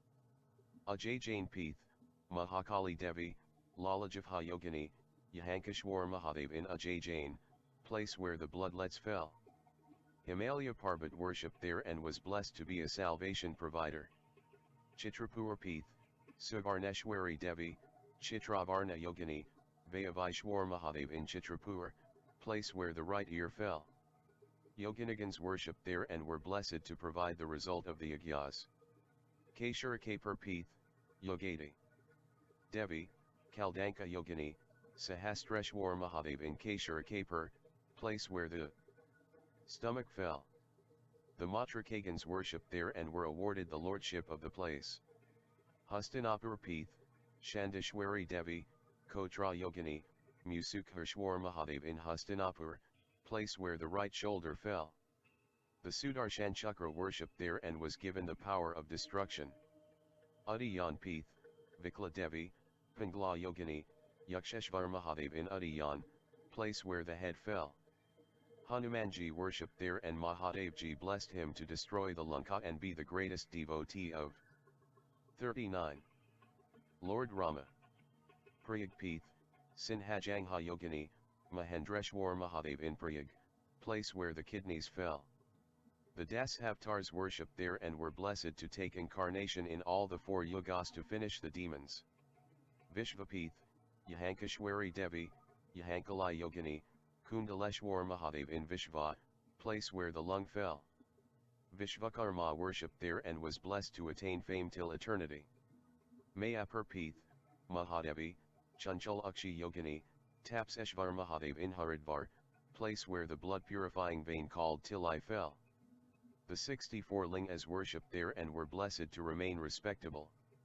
Malagiri Peeth, Malika Devi, Kalankjivaya Yogini, Umeshvar Mahadev in Malagiri, place where both elbows fell. The ghosts worshipped in that dangerous forest and were blessed to remain near Mahadevji. Shirpur Peeth, Umadevi, Ashtvaktra Yogini, Yogeshvar Mahadev in Shirpur, place where Talu fell. Satya, truth, worshipped there and was blessed to help those who walk on the path of truth and righteousness. Harshagiri Peeth, Vajreshwari Devi, Kamla Yogini, Dharamdwanshishwar Mahadev in Harshagiri, place where Asana fell. Kali worshipped there and was empowered to divert the human mind to the wrong path. Nilgiri Peeth, Sarla Yogini, Anandeshvar Mahadev in Nilgiri, place where Mukyuta fell. Sun and other planets worshipped there and were blessed to provide good and bad results in astrology. Marugiri Peeth, Purna Devi, Kapila Yogini, Javayapachwar Mahadev in Marugiri, place where Shichis then fell. The Nags worshipped there and were blessed. Mahendra Peeth, Indrakshi Devi, Uttarvagamna Yogini, Tarkeshvar Mahadev in Mahendra Chal, place where right Tyra fell. Lakshmi Mata worshipped there and was given boon that she will be worshipped by all on one particular day. That day is Deepavali. Vanarpur Peeth, Kameshwari Devi, Vrinda Yogini, Vedanteshvar Mahadev in Vanarpur, place where both legs fell. Lotus and other flowers worshipped there and were blessed. Hiranyapur Peeth, Ratneshwari Devi, Tripurendra Yogini, Naradshwar Mahadev in Hiranyapur, place where womb fell. Goddess Sarasvati worshipped there and was blessed to become the deity of education. Mahalakshmipur Peeth, Kamlakshi Devi, Digambar Yogini, Trikuteshwar Mahadev in Mahalakshmipur, place where left part of the leg fell. Ashtasiddhis like Anim worshipped there and were blessed to remain safe from destruction. Umeshpur Peeth, Tripurasundari Devi, Sushankotri Yogini, Bharaveshvar Mahadev in Umeshpur, place where the lower part of 40. The waist fell. The clouds worshipped there and were made the gods of rain. The rest of the body parts fell in Chkayapur. Chkayakshatra Peeth, Chitreshwar Devi, Sukomala Yogini, Pishacheshwar Mahadev originated there. Kal and 8 Bhairavs worshipped there and they were awarded the lordship of Matrikagana. O Agastya Muni. A Peeth originated at every place where the body parts of Sathi Mata fell. The Peeths are 7.5 crores in number. Whosoever goes to any of these Peeths with devotion, gets his/her desire fulfilled. 41. 11th Adhyaya. Kumarji said, O Agastya Muni. Lord Shiva was inconsolable even after the body of Sathi ceased to exist. A demon named Tarakasur thought that it was right time to attack the Devtas and wrest Umrapti from them as Mahadevji was wandering subconsciously. His army waged the war and the Devtas were petrified from those powerful demons. The Devtas ran away from there and took shelter in the Mrgasthal. Tarakasur brought Umrapti under his control. When Mahadevji reached Mrgasthal, the Devtas prayed to him, O Almighty. Madhusathi's body is not on your shoulders anymore. Please take care of us now. We have taken resort here as evil Tarakasur has become powerful because of your boon. Kill him and save us. Mahadevji opened his eyes and looked at them. He didn't respond to them and went away crying for Sathi. O Agastya Muni! The whole world was under the spell of sorrow at that time.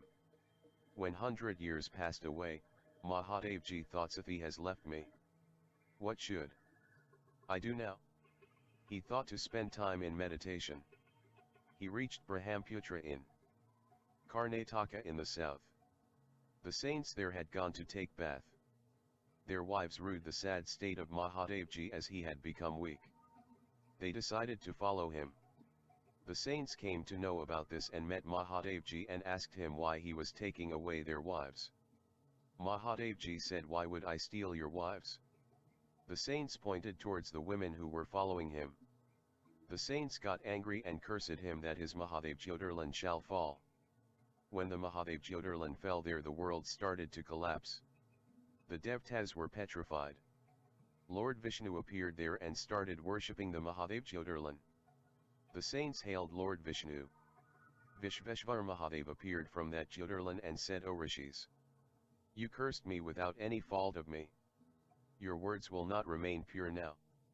Your women won't believe in you. To get over from this curse, you will have to do meditation by controlling your senses.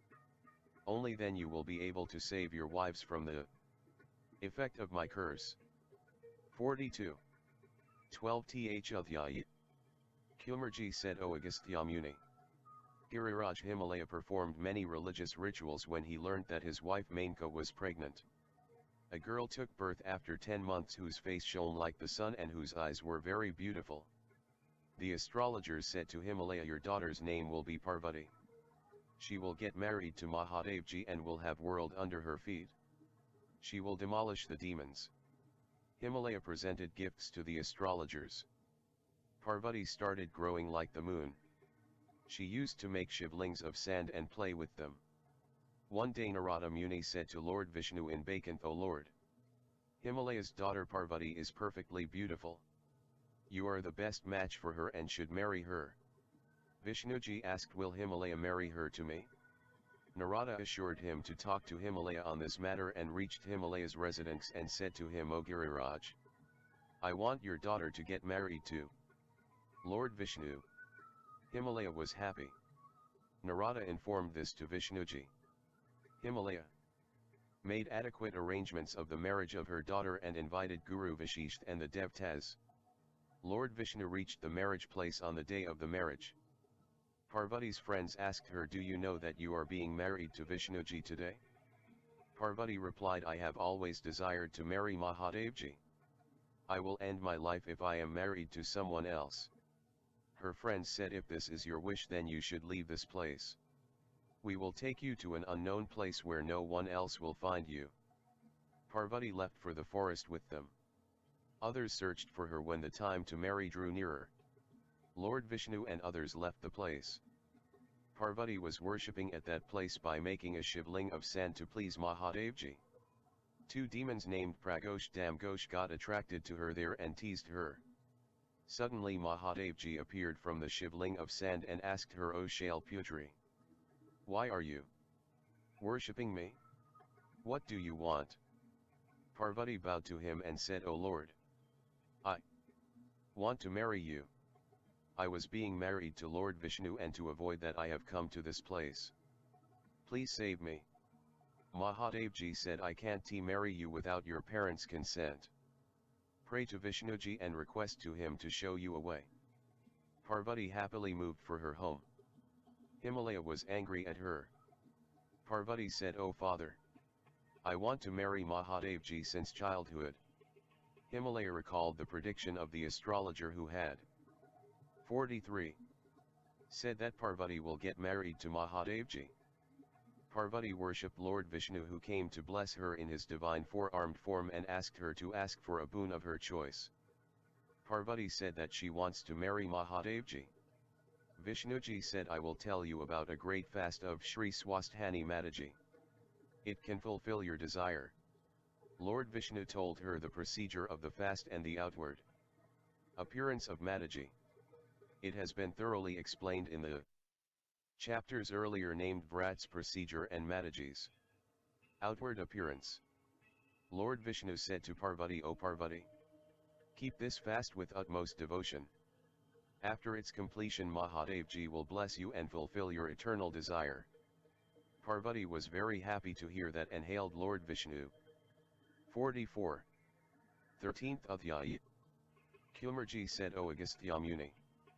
Parvati started the fast in the right earnest and with proper procedure. She started revering Swasthani Mataji and Mahadevji. Indra said to the other devtas, the end time of Tarakasur is near. With the grace of Mata Swasthani, Parvati will marry Mahadevji. Their son will ultimately kill Tarakasur. Mahadevji has become detached after Sathi's demise. We need Kamdev services to generate the feelings of love in Mahadevji's heart. Vayu called Kamdev. Indra told him, O Kamdev, Mahadevji is meditating hard these days by controlling his sense organs. You go and generate the feeling of love and pleasure in his heart.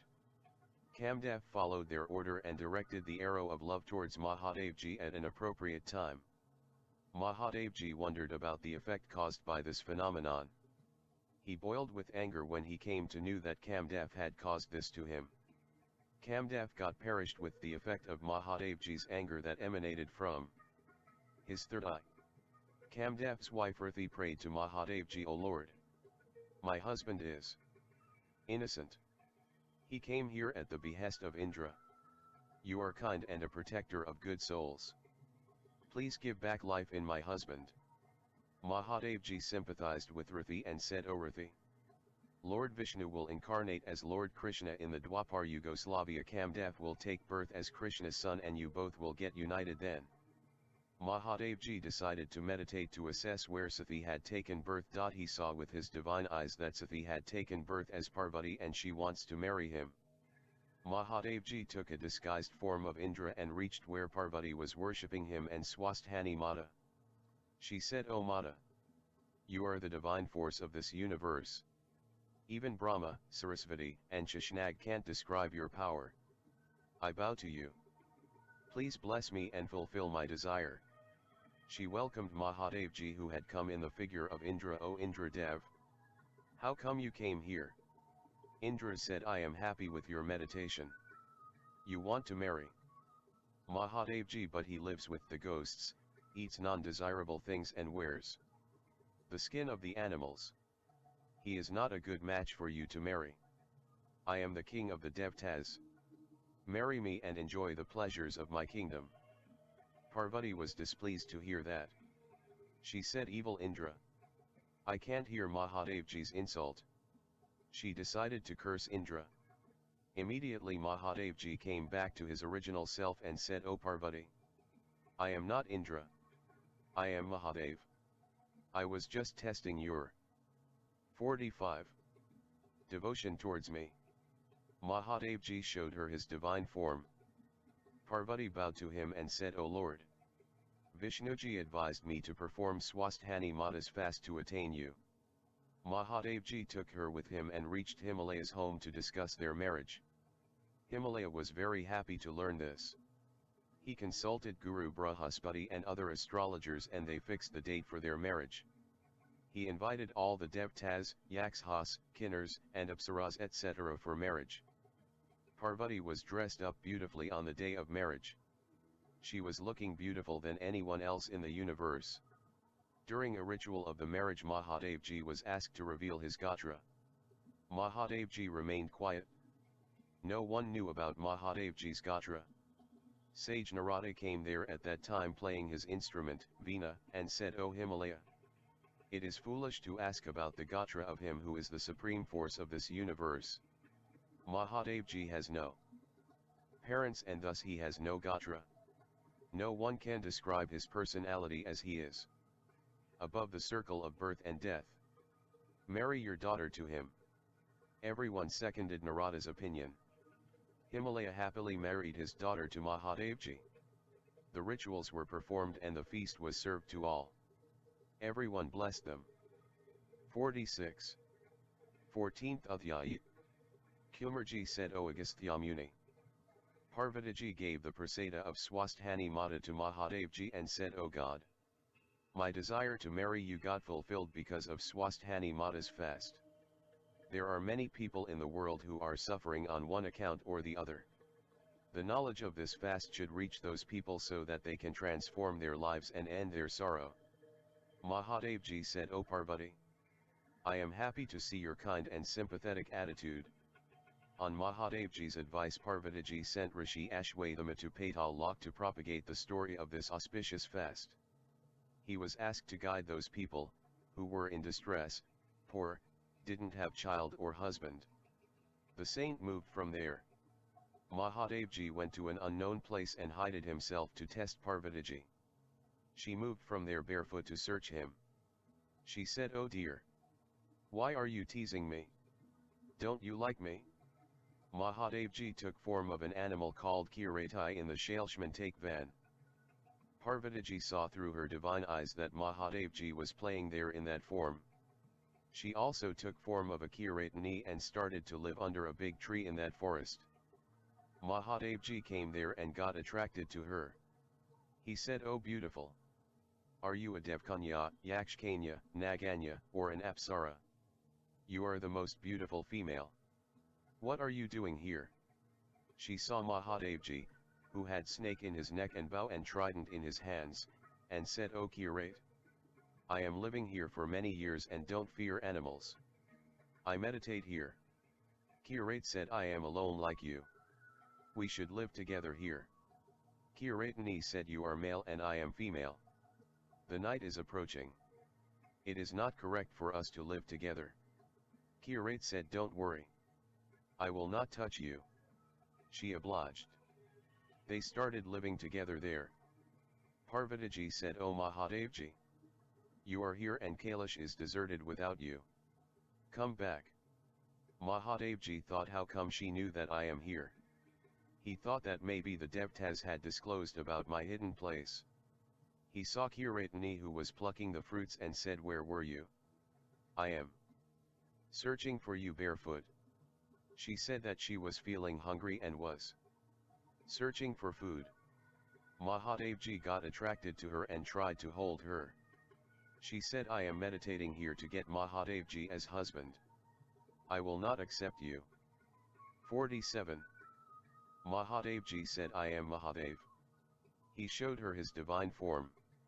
Kiratini said, "You will have to approach my parents regarding our marriage." Mahadevji followed her, and when they reached at Himalaya's residence, Mahadevji understood that she was Parvati. He was embarrassed and got disappeared. He resided in the Shailshmantak van as Kiranteshwar. Parvati meditated there and took bath. That place is called Gauri Ghat. Whosoever worships or takes bath there gets salvation. O Agastya Muni. Mahadevji appeared before Parvati. She said, "What is my fault that you are hurting me?" Mahadevji took her alongside and they reached Himalaya's home, who was happy to receive them. They stayed there for 5 days and asked for Himalaya's permission to leave. Himalaya said, "O Shashishakar, you possess the capability to destroy the world. You drank poison after the Samudramanthan. I bow to you. You are called Tripurari as you killed Tripura demons. Your power is endless. No one is capable to describe your might." Mahadevji was happy with Himalaya's prayers and blessed him that his desire will get fulfilled. He moved to Kailash with Parvati. 48. 15th Adhyaya. Kumarji said, "O Agastya Muni, one day Parvati created a boy and placed him to stand outside her home. That boy didn't let Mahadevji move inside the home. Mahadevji cut his throat and moved inside. When Parvati learned the incident, she cried by saying that he was her son. Mahadevji said that he was unaware of this fact and assured to give back life to him. He called his Ganas and told them to bring the head of anyone who meets them first. They found an elephant first and brought his head. Mahadevji put that on the child's body. The child got alive. He was named Ganesh. Mahadevji went to his room. Indra said to Agni, "The world order will get disrupted without Mahadevji. So take Parvatiji to Kashi. Agni entered Kailash when Mahadevji and Parvatiji were there. Mahadevji was angry to saw him and was about to finish him when Parvatiji stopped him and said it is unjust to kill the guest. Give him something. He gave him a divine liquid. Agni consumed that and got pregnant. She spit that in the bushes near the shore of the river Ganga. The wives of the saints had come there to take bath. Due to the effect of that leftover divine liquid they also got pregnant. The saints were enraged to saw their pregnant wives and cursed them and disowned them. They were innocent, so with Mahadevji's blessing they became stars in the sky. A six-faced boy was born due to the effect of the liquid spit by the wives of the saints. That boy lived as the son of Ganga. O Agastyamuniji. I am that six-faced boy, Kumarji said about himself. One day Mahadevji called me and Ganesh and said, go and take the round of the world. Whoever comes first will be blessed by me. I moved on my vehicle, Mayur. Ganesh thought that the parents, Mahadevi and Parvatiji, are the world for him. Ganesh took 3 rounds of his parents and said, you are the world and the God for me. Mahadevji was extremely happy with the devotional attitude of Ganesh and blessed him, O Ganesh. You are remarkable. I bless that your name will be taken henceforth to start any work. No religious ritual would be deemed to be complete without revering you. O Agasthyamuni. When I didn't return after so many days, my mother Ganga was worried. Mahadevji assured her and said, O Ganga, do Swasthani Mataji's Vrat fast. 49. Your son will return soon. My mother performed this fast with utmost dedication and in the proper way as prescribed. Due to this Mahadevji blessed me that I will also be remembered and worshipped during any religious ritual. Agastya Rishi said, O Kumar, how did Tarakasur get the boon? How was he killed and how Amravati was taken from his control? Kumarji said, O Agasthyamuni. Tarakasur saw a saint worshipping at Dug Prabhatirth and decided to follow the same. He requested that saint to guide him. The saint said, worship Lord Brahma at the Himalayas. Brahmaji was happy with Tarakasur's meditation and appeared in front of him and asked him to ask for a boon. Tarakasur said, O Lord, bless me to remain victorious till 5 divine years of your age. Devtas should not win over me. Whosoever cuts my head gets finished. Brahma obliged and presented him Brahmastra. Tarakasur attacked Amravati. The Devtas retaliated.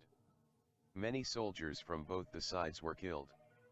The head priest of the demons, Guru Shukrakarya, applied Sanjeevani on the dead demons to give back life to them. The Devtas were defeated. Their head priest, Guru Brahaspati, told them that Tarakasur was unconquerable due to Brahmaji's boon. Only Mahadevji can finish him. The Devtas reached Kailash and prayed to Mahadevji, O Lord. Tarakasur has wrested Amravati from us. Only you can save us now. Mahadevji said, my son Kumar will kill that demon. Make him your commander. They moved from there for war under Kumar's leadership. No one talked to Ganesh. Ganesh said to Musa, my father blessed me that I will be remembered before any auspicious work, but they have forgotten me. Musa, in retaliation, cut the bough that was kept there for auspices. The Devtas were worried and prayed to Mahadevji, who told them, you forgot to revere Ganesha first. It has caused this. Pacify him and everything will be fine. The Devtas worshipped Ganesha and then moved to fight with Tarakasur's army. During the war Tarakasur pushed Kumarji's cart back. Kumarji retaliated more severely. Kumarji directed Chandrabayan at Tarakasur that cut his head. The sun had set but the stars had not surfaced in the sky. Mahadevji took his head in his hands. He didn't let it fall on earth. All the Devtas hailed Mahadevji when they reached Kailash. Permit us to move to Amravati. Mahadevji said, may you live happily in your kingdom. The Devtas departed to Amravati. 50. 16th Adhyaya. Kumarji said, O Agasthyamuni, One day Mahadevji disguised as a deer to live in the Shailshmantak van. Parvatiji was saddened by his absence. She saw through her divine eyes where Mahadevji was. She started meditating hard at the shore of Vajmatai river. Kailash was deserted by their absence. Brahma and the other devtas reached the place where Parvatiji was meditating. They prayed to her, "O mother, you are meditating here. Mahadevji is somewhere else. How will the world function without the two of you?" Parvatiji said, "There is a big pond in Shailshmantak van. Mahadevji is living there in the disguise of a deer. Go and meet him." They went there and started praying for Mahadevji. A deer appeared there. They prayed, "O God, you have left us and the Kailash Parvat orphaned. Please show us your divine form." The deer started to run. Lord Vishnu said, "O devtas, cover Mahadevji from all sides." The horns of the deer were held by Vishnuji from the bottom, Brahmaji from the middle and Indra from the top. The deer disappeared, leaving the three parts of the horns in their hands. All of them prayed to Mahadevji, who appeared in his divine form and said, "I am happy with your prayers. Ask for anything." Devtas asked where to put those parts of the horns. Mahadevji replied, "I forgive you for breaking the horns. Place the part held by Indra in Indralok, Vishnuji's in Patal and Brahmaji's at Gokarna in Nepal." Mahadevji returned to Kailash along with Parvatiji. Ravana used to worship Mahadevji in Gokarna. Mahadevji was appeased with his prayers and asked him to ask for a boon. Ravana said, "O Lord, I don't need anything." Mahadevji said, "Still ask something." Ravana replied, "Then give me Parvati." Mahadevji fulfilled his wish and Ravana moved for Lanka with Parvatiji. When Vishnuji learnt this, he disguised as Mohini and waited on the way. Vishnuji, in the disguise of Mohini, asked Ravana, "Who are you? What are you taking and where?"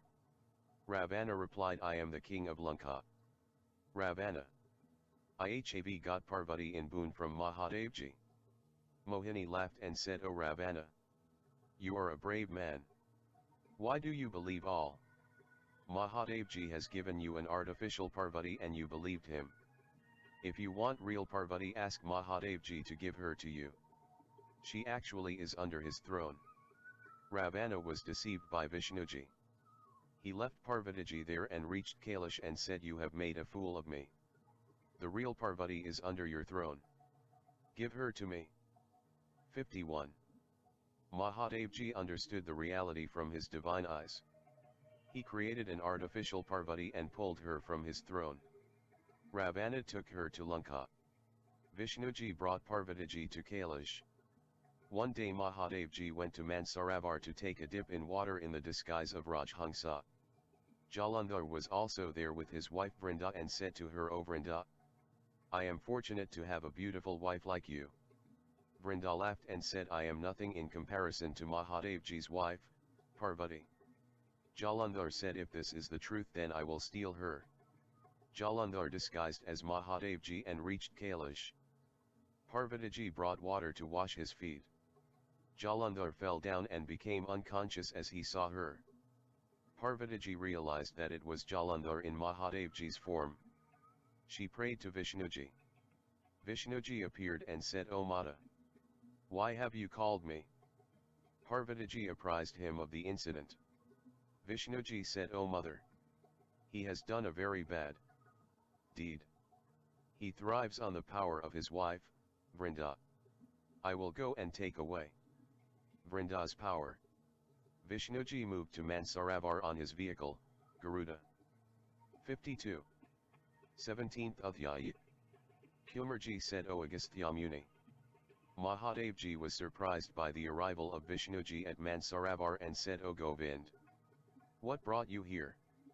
Vishnuji replied, 'O Lord, Jalandhar disguised himself in your form with an intention to steal Mother Parvati. He though became unconscious on seeing her. Mataji called me to appraise the situation. You should leave for Kailash now. I am going to destroy the meditative strength of Jalandhar's wife, Vrinda. Mahadevji came back to his original self by denouncing the disguise of the Rajhangsa and said, please complete your work as only the end of Jalandhar will satisfy me now. Mahadevji reached Kailash where Parvatiji washed his feet and explained to him the complete incident. Mahadevji said Vishnuji has gone to destroy Vrinda's meditative strength. After that I will kill Jalandhar. Vishnuji disguised as Jalandhar and reached his home. Vrinda thought that he was her husband. She washed his feet and said, oh dear. You went to Kailash. How beautiful is Parvati. Vishnuji in the disguise of Jalandhar said, oh Vrinda. It is difficult to steal Parvati. I was petrified from their guards. Vrinda thought that her husband can't be a coward. She realized from her divine knowledge that it was Lord Vishnu who had come to deceive her. She asked him to wait in the home till she comes back. Vrinda moved outside and sat in wait for her husband. 4 days passed and Vishnuji was still sitting inside waiting for her. Mahadevji saw the reality through his divine eyes. He created a 16-year monk and asked him to attain Vishnuji from Vrinda. The monk went to Jalandhar's home and asked for donation from Vrinda. She replied, what do you want? I will fulfill your desire. It's my promise. The monk said, give me the one who is inside your home. Vrinda fulfilled the promise and gave away the prisoner to the monk. They moved for Kailash. On the way Garuda's sound broke Jalandhar's unconsciousness. He came back to his home. All the Devtas, Yakshas, Kinnars, Gandharvas etc. made a plan to kill Jalandhar and moved to wage war against him. When Jalandhar reached his home, Vrinda asked her about his plan to steal Parvati. Jalandhar said, I got unconsciousness on seeing Parvati. Garuda's sound brought me back to my normal self. Vrinda said, Vishnu came here in your absence to deceive me. I imprisoned him, but a monk took him away in donation. Jalandhar was angry.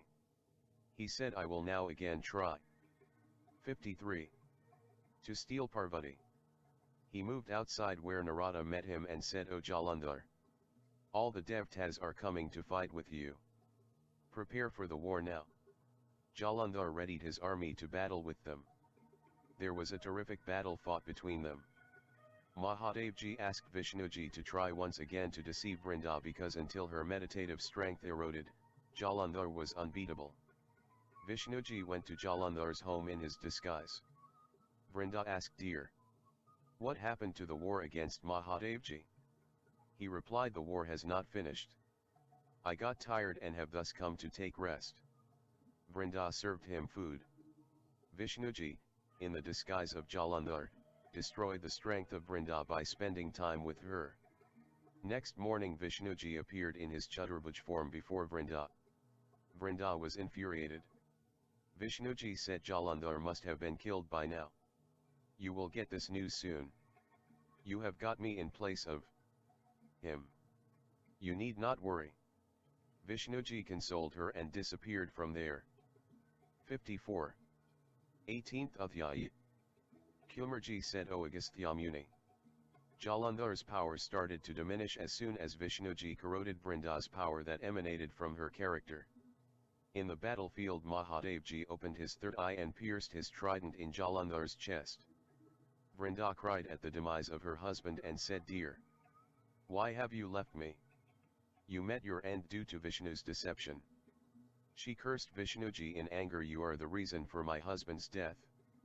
I curse you to become bush, grass, tree, and stone. Vrinda finished her life near her husband's dead body. O Agastya Muni. Due to Vrinda's curse Vishnuji lives as bush in Tulsi, as grass in Kasha, as tree in people and as stone in Shalagram. Hence the world considers these things as Narayan. O Muni. The strength of a lady's character is supreme. Vishnuji approached Mahadevji and told him the story about Vrinda's curse. Mahadevji reached Kailash with his associates. Kumarji said, O Muniraj, this was the story about the Swarg. Now I will tell you about the Patal. Rishi Ashwathama went to Patal as per Parvatiji's guidance. The snakes lorded over the Patal. It was a beautiful and prosperous place. Rishi Ashwathama said to their king Shashnag, O Shashnag, Parvati Mata sent me here to propagate Shree Swasthani Mataji's fast. Tell me if there is any depressed soul here so that their suffering is done away with the effect of this auspicious fast. Shashnag said, O Ashwathama, there is no distressed soul here.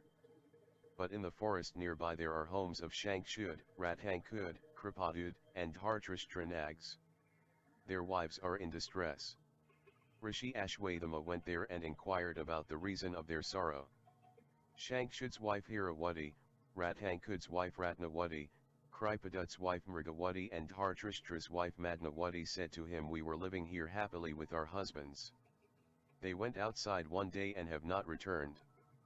Since then, we are waiting for them and are in distress. Our prayers have not yielded results so far. Please show us a way. We don't have the children either. The Rishi said, O snake women, Swasthani Mataji's fast has the capability to reunite you with your husbands. Mata Parvati has sent me here to propagate the grandeur of this magnificent fast. The snake women were elated and requested him to tell them about the procedure of Swasthani Mataji's fast. The Rishi said, in the Satyayug king Himalaya's daughter, Parvati, performed this. 55. Fast in order to fulfill her desire of getting married to Mahadevji. She was blessed by Swasthani Mataji and got married to Mahadevji. You all should follow her way and perform this fast with utmost dedication. Rishi Ashwathama explained to them the complete procedure of the fast and the timing to start it. He said, your worries will finish after the completion of this auspicious fast. Believe in my words and never doubt the authenticity of this fast. The snake women requested him to stay there for the time being till their fast gets completed. Rishi Ashwathama obliged and helped them in starting the fast with the right procedure. The snake women remembered Swasthani Mataji and expressed their desires. When the fast ended after a month, the great Swasthani Mata, glittering more than 1,000 suns, appeared before them and said, O snake women, your sorrows will end now. Your husbands will return soon. Swasthani Mataji disappeared then. Their husbands returned home. The snake women thanked Swasthani Mataji from the core of their hearts and gave to their husbands the prasad of 8 rotis each that they had kept for the fast. They served food to Rishi Ashwathama and donated some items to him. The Rishi took their leave and reached at Kailash to meet Parvati Mata. The snake fraternity lived happily thereafter. 56. 19th Adhyaya. Kumarji said, O Agastya Muni, this was Patal's story. Now I will tell you about the story of Mrityolok. There was a village named Brahmapur in the south. The people there were religious, brave, and prosperous. A Brahmin named Shivbhat was the poorest person there. He was truthful and spiritual by nature. His wife's name was Sathi. They were leading a difficult life. One day Shivbhat said to Sathi, we are very poor. We will worship Lord Ganesha to become prosperous. The couple started the prayers from a Tuesday and followed it for next 8 Tuesdays. Ganeshji appeared before them on day and said, I am happy with your devotion. Ask what do you want to get from me? The couple bowed to him and said, O Lord, we might have not donated anything in the past because we are leading a very poor life. Please finish off our poverty. Ganesha replied, when you will worship me on next Tuesday, take whatever comes from my mouth to your home. Hide it for 4 days in a vessel and after that it will turn into gold. The couple followed his advice and saw a laddu, sweet dish, in the temple when they worshipped Ganesha next Tuesday. They thanked Ganeshji and brought the laddu to home. They kept it in their home and it turned to gold after 4 days. They were elated and thanked Ganeshji. Their poverty ended and they became rich.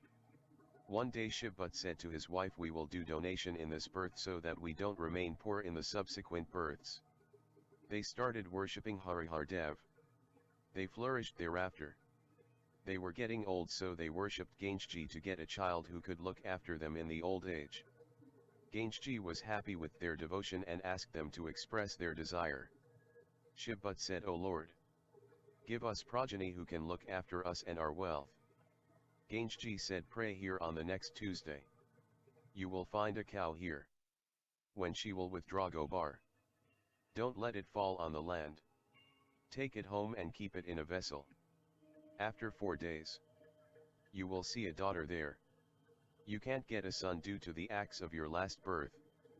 They followed his advice and got a beautiful daughter. O Agastya Muni. The beauty of that girl can't be described in words. She radiated like sun and moon. She was delicate like flower. The couple worshipped Ganeshji as Sathi was inefficient to provide the mother's feed, milk, to her. Ganeshji blessed her and she was able to breastfeed her daughter. 57. She was named Goma by the Brahmans as she originated from the Gobar. They predicted that she was a lucky child and will become famous. She started growing up. One day Shiva and Sathi went to take bath in the river Ganga.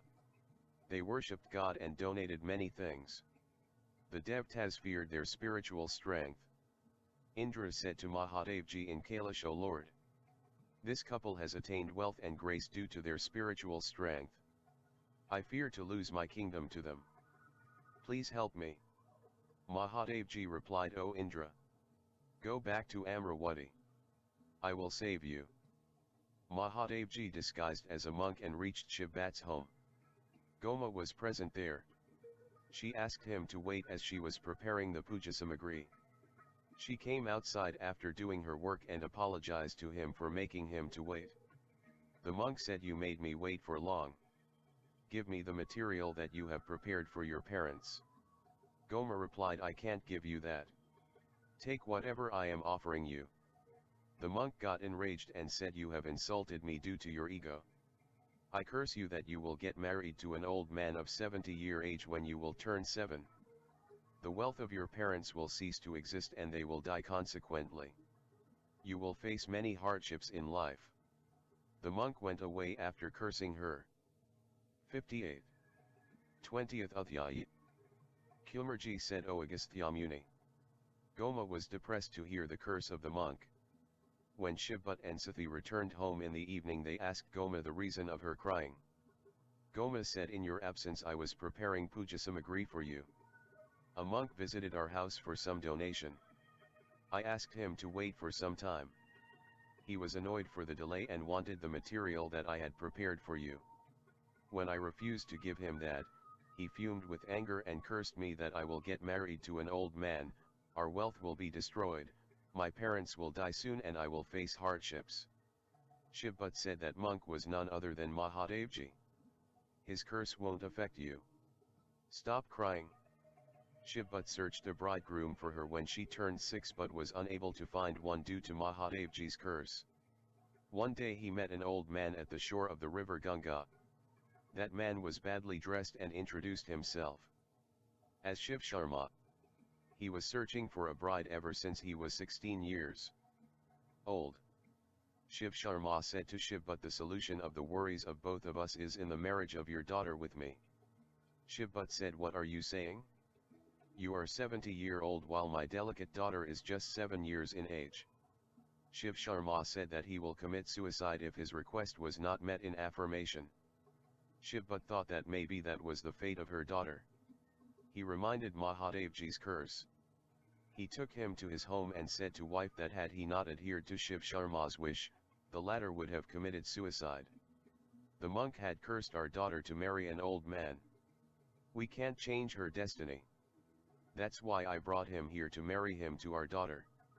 His wife said, you are committing a grave mistake by marrying off our daughter to this old man. If he wants to commit suicide, let him do that. We should not get intimidated by his threats. I will search for a good boy for our daughter. Shiv Sharma was listening to them and said, there are all types of people in this world. Some are rich, handsome, or happy, while some are poor, old or ugly. Some are masters while others are servants. Everyone will grow old one day, as this is the circle of life. Please marry your daughter to me, otherwise I will curse you before finishing my life. Shiva said to his wife, why you fail to understand that the monk who cursed our daughter was none other than Mahadevji himself. No one in this world has the power to change the course of 59. Action decided by Mahadevji. Sathi said, "Why God cursed my daughter? The astrologers had said that she is very lucky. Why is their prophecy turning to ashes now? What wrong have we committed that we are facing such a dreadful situation?" Shiv but replied, "Stop crying, because that happens which the god writes. Give special treatment to Shiv Sharma." Sathi then prepared good food for him. At night Sathi said to her daughter, "Goma, your marriage has been fixed to an old man by your father. The monk who cursed you was Mahadevji himself. No one can defy his words. So don't blame yourself or us for your plight." Sathi wept when she said this to her daughter. Goma pacified her mother and said, "If this is my destiny, then no one can alter it. I am reaping the results of my deeds. The people who don't satisfy the guest monks have to bear such state of affairs, while they are blessed who serve them in a proper way. Oh mother, don't worry for me. My husband is like God for me, even if he is old, ill and poor." Even Lord Rama had to spend 14 years in the forest due to the effect of destiny. Mahadevji had to drink poison, and King Yudhishthir had to leave his kingdom due to the effect of fate. Draupadi was misbehaved in front of huge gathering, and King Bali had to move to Patal due to fate. No one can make changes to the destiny. The person gets what has been assigned to him by the destiny. I will happily marry with the person of your choice. Sathi said, "Oh dear daughter, you are unmatched. You are so wise even in such a tender age." Shiv Sharma became healthy after some days due to the services and food provided to him by Goma's family. Their marriage was solemnized at a proper time as prescribed by the astrologers. Both Goma and Shiv Sharma were nicely dressed on that day. The guests were properly served. The newlywed couple stayed there for some time after the marriage. 60. 21st Adhyaya. Kumarji said, "O Agastya Muni." They spent 10 years there. Shiv Sharma thought it wise to leave his in-laws' place and told them, "O dear parents, I have been out of my home for a very long time. Please permit me to take leave now." Shiv but replied, "This home is also as much yours.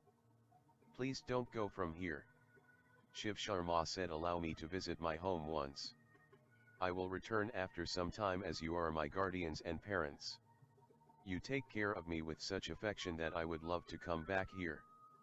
Goma said to her husband, "Please don't insist on leaving alone. I will also accompany you."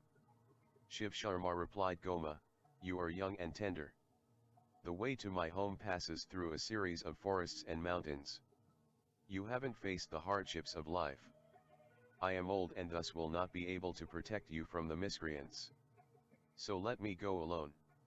I will return in a couple of months." Goma said, "I can't live without you.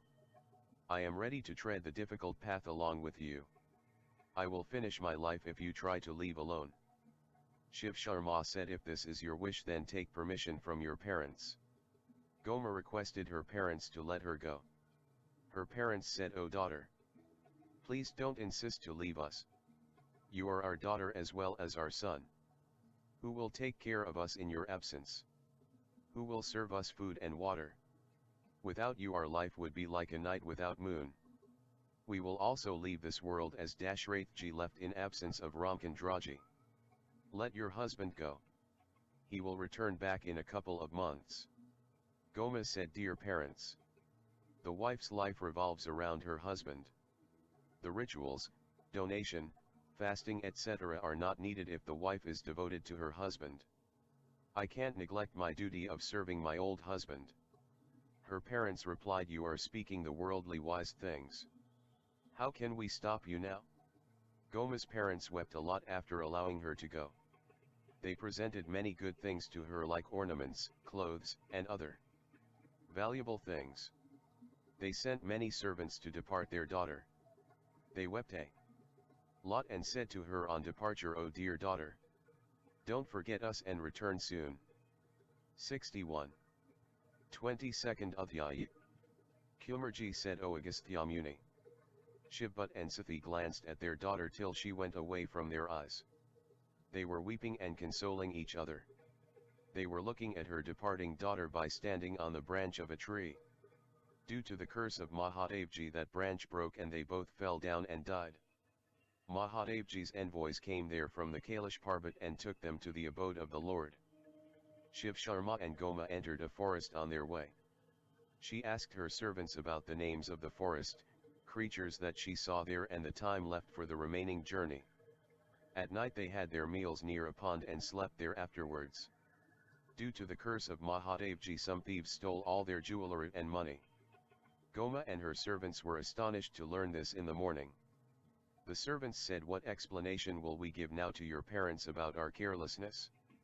What should we do now?" Goma replied, "You all go back from here. Don't narrate this incident to my parents." The servants left. Shiv Sharma and Goma moved from there. Goma was pregnant and was not getting the diet required in this state. They lived on whatever meager they got there. Shiv Sharma showed her his small hut when they reached Chandrajyoti Nagar. Goma was in tears to see that place because she had spent all her life in the luxurious home of her parents. She consoled herself and started the cleaning work. Shiv Sharma said to her, "You are pregnant and there is nothing to eat in our home. I will have to go abroad to earn. Take care of you till then." Goma replied, "How can you think of leaving me alone in this unknown place? We will arrange something here." Shiv Sharma said that he will return in a month. She agreed. Shiv Sharma left and reached at the home of some saints near the shore of the Ganga and requested them to pluck some fruits from the trees there. The saints gave him their consent. Due to the curse of Mahadevji, the branch of the tree broke and he fell from the tree. He left his body and came back into his original self. Shiv Sharma was in fact Mahadevji himself. Mahadevji reached Kailash where Parvatiji washed his feet and said, "People deceive innocent women. You have left Goma pregnant. How will she manage?" 62. Her life now. Mahadevji replied, "O Parvati, rest assured, Goma will be free of sorrows soon." Goma's life became difficult in the absence of Shiv Sharma. She lived on donation. After 9 months she gave birth to a son. The astrologers named him Navraj and predicted that he will become a king one day. Goma served them food and donation. Goma raised Navraj with hard work. Navraj was humble, amiable, and disciplined by nature. He used to assist her mother. He learned the work of performing religious rituals. One day someone suggested to Goma to marry Navraj to Chandravati, daughter of Agni Brahman of Varanpur. Goma feared her poor condition as a stumbling block. The people assured that they will support her in this endeavor. Subsequently the marriage was fixed and Navraj was married to Chandravati. One day Navraj's friends asked him about his father's name and whereabouts. Navraj didn't have the answer and asked his mother at home about it. Goma wept and said, "Your father went abroad to earn money when you were still unborn. He hasn't returned till today." Navraj assured her that he will go to search his father. Goma said that she will feel alone in his absence. Navraj said it is the duty of the son to serve his father, otherwise he gets cursed by the Almighty. "I haven't seen my father ever since I was born. I will go to search him. If he is alive then I will bring him back, otherwise I will perform his last rites in the appropriate manner. Only then my life will be meaningful. My wife is here to serve you in my absence." Goma blessed her dutiful son. He asked his wife to take care of his mother and went away. Navraj started probing for his father and coincidentally reached the home of the Brahmin couple where his father had breathed last. They explained to him how his father died by falling from the tree while plucking fruits. Navraj collected the bones of his father which were lying there. He wept and said, "Why did you leave me alone? What will I say to my mother? How will she react?" Navraj performed the last rites of his mother at the shore of the river Ganga. He thought it wise to do a job for some time to earn money. He worked for the king thereafter. 63. 23rd Adhyaya. Kumarji said, "O Agastya Muni, one day Navraj's wife said to Goma, it has been a long time since I visited my parents' home. Moreover, there is shortage of food and clothes here. Call me when your son returns back. You live on donation till then." Chandravati left. Goma was saddened at her departure and remembered the day when Mahadevji cursed her. She thought, my husband didn't return and now my son and daughter-in-law have also left me in troubled waters. She prayed to Mahadevji in her heart, O Shashishekar, I salute you. I am in great trouble. Please help me. She wept a lot. Her wails reached Parvati Mataji's ears in Kailash. She said to Mahadevji, O Lord, Goma is also your wife. Please save her from the troubles. If you permit, can I send someone to tell her about the splendor of Swasthani Mataji's vrat, fast, so that her troubles end? Mahadevji replied, O Parvati, don't worry, as her troubles will end soon. Send someone for the purpose. Parvatiji sent Saptarishi to Goma. They reached at Goma's home and called her. Goma welcomed them and asked the reason of their arrival. They said, your prayers have reached Parvatiji and Mahadevji. Your worries will finish by keeping the fast of Shree Swasthani Mataji. Listen carefully. In the Satyayag Mata, Parvati performed this fast to attain Mahadevji as her husband. It starts on the Pashchakla Purnima day. The devotee should get himself properly bathed and cleaned before setting on this course. You have to offer 108 things in prasada. You should remember Swasthani Mataji with devotion and state your desire. The Saptarishi explained to Goma the complete procedure of the fast and Mataji's outward appearance, which is as follows.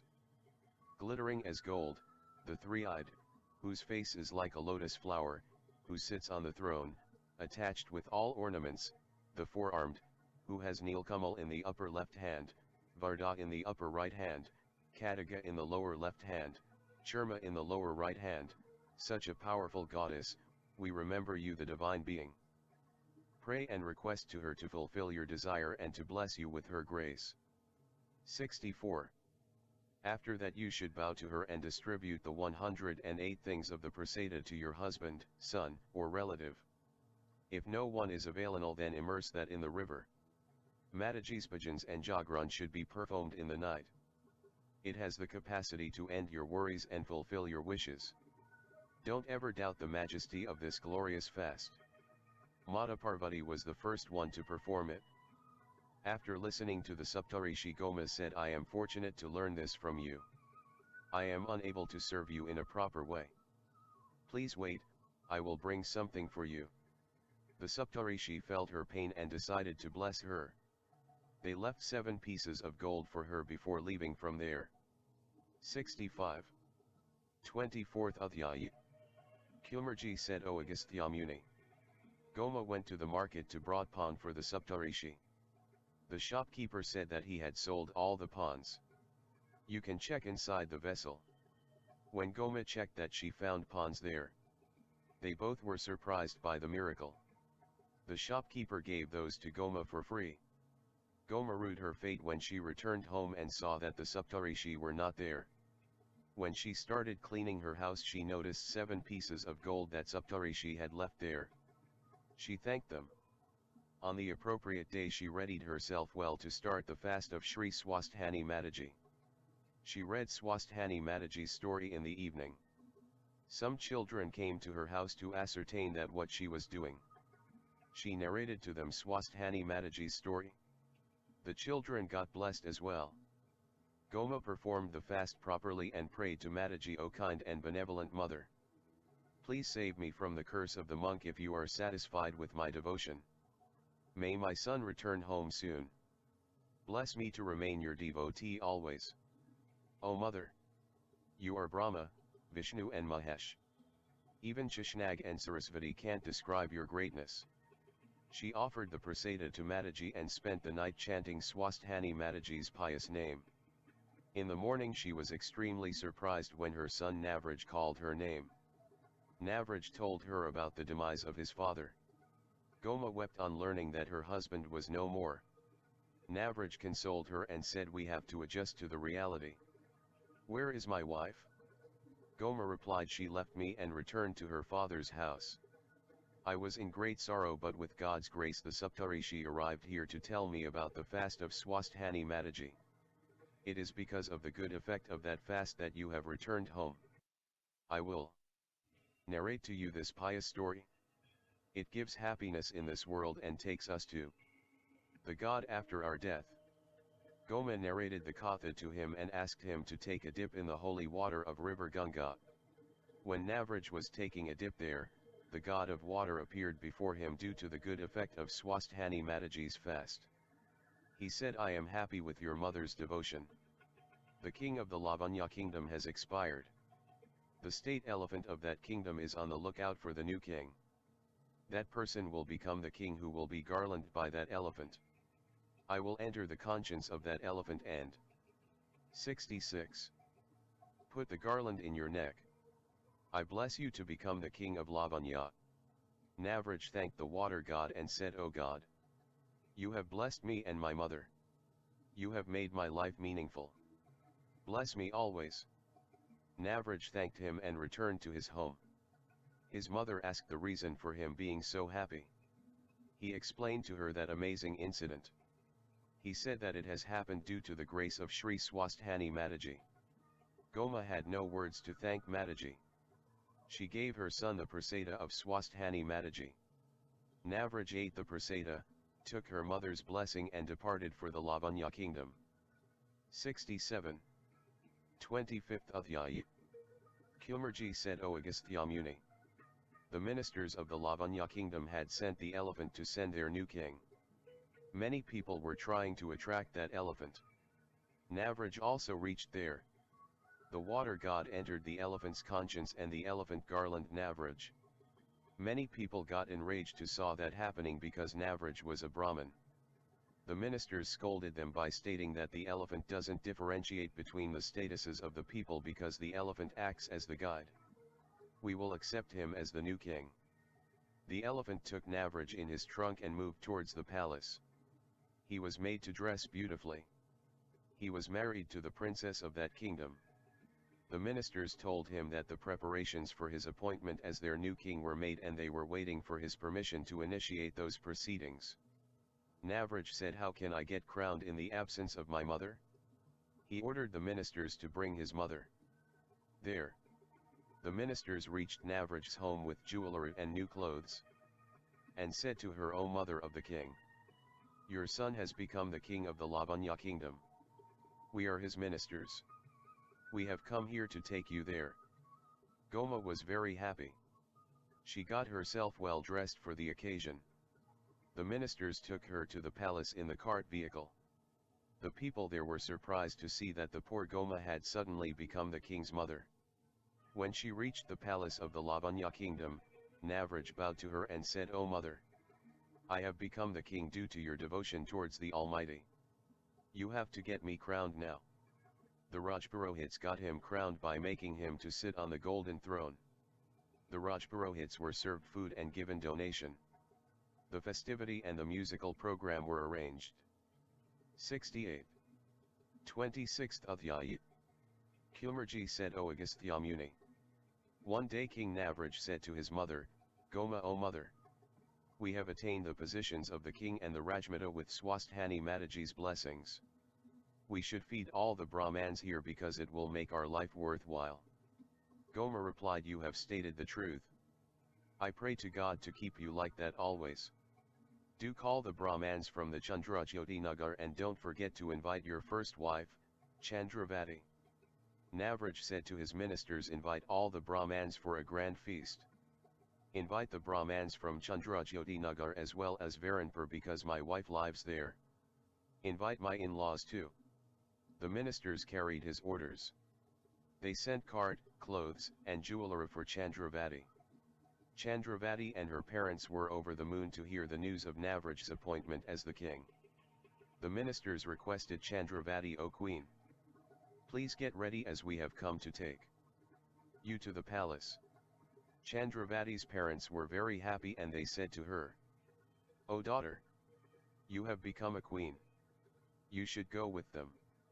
She left for Lavanya kingdom. On the way people said to each other that this woman has become a queen who left her mother-in-law in the absence of her husband. The cavalcade of Chandravati reached a forest covered with fruits and flowers. The servants sought Chandravati's permission to eat some fruits there to satiate their hunger.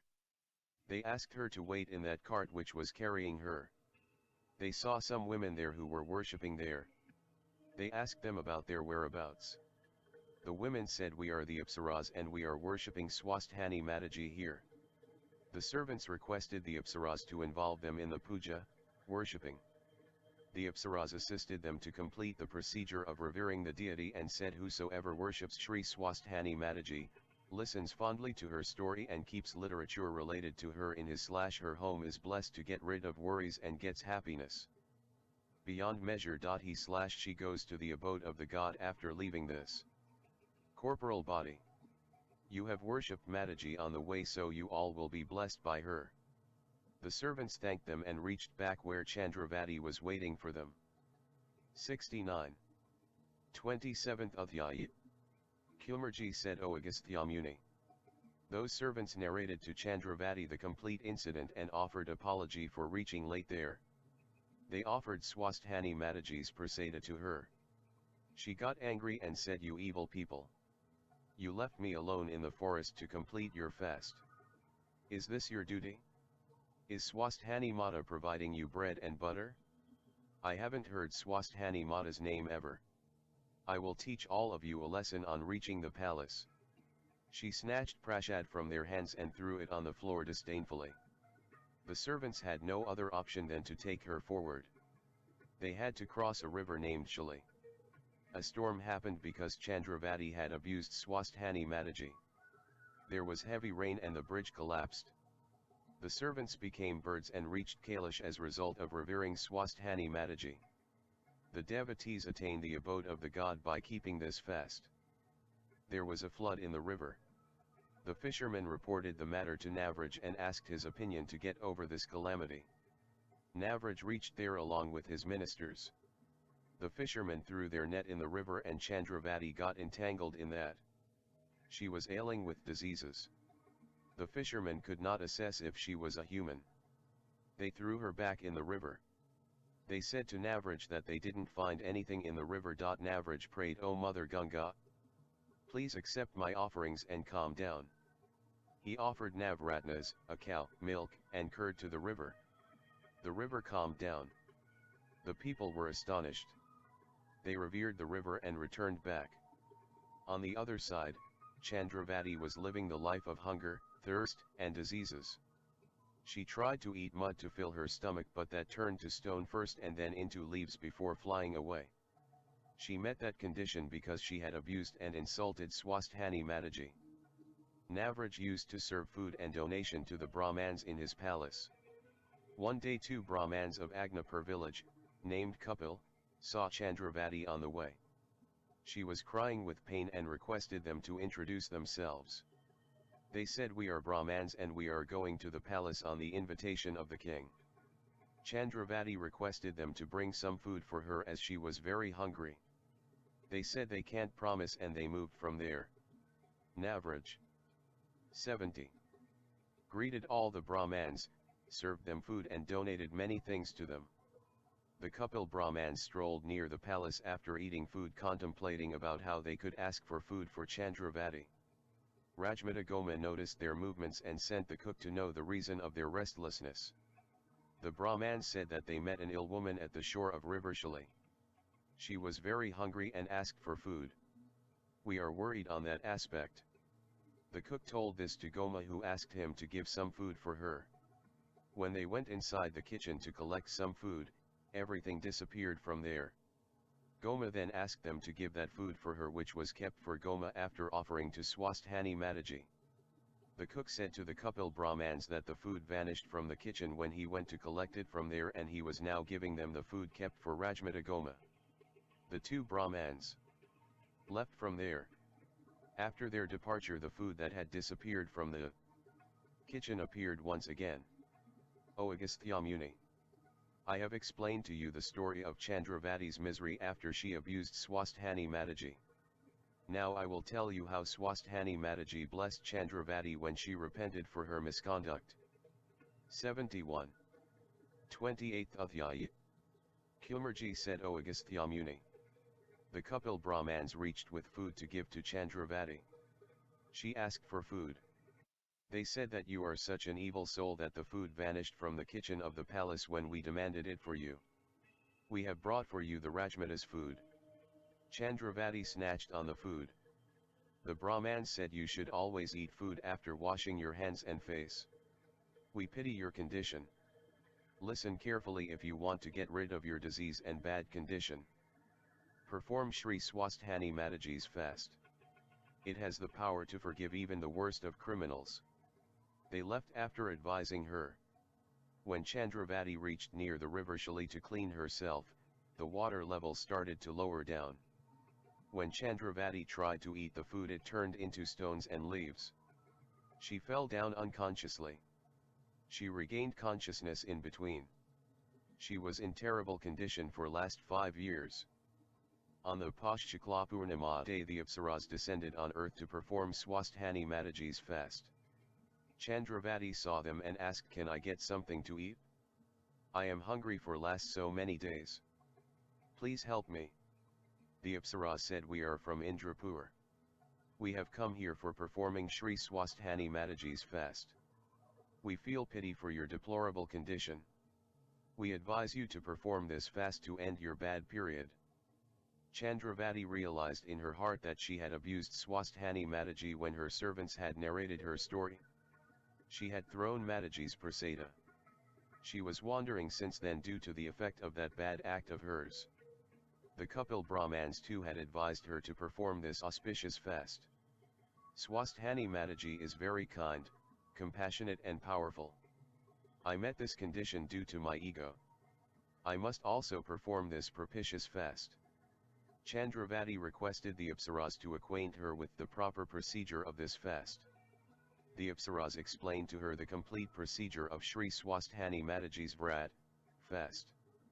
They asked her to chant Mataji's name and get immersed in Mataji's divine form.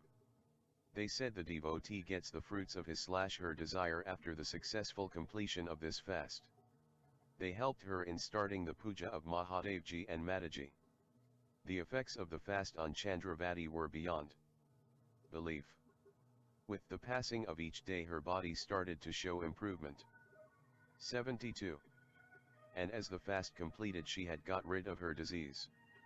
She appeared beautiful again. At the time of the completion of the fast, the Apsaras again came to that place. Chandravati told them that she has completed the fast, but she had nothing to keep there as prasada, offerings to Mataji. The Apsaras advised her to use sand for that purpose and then worship with them.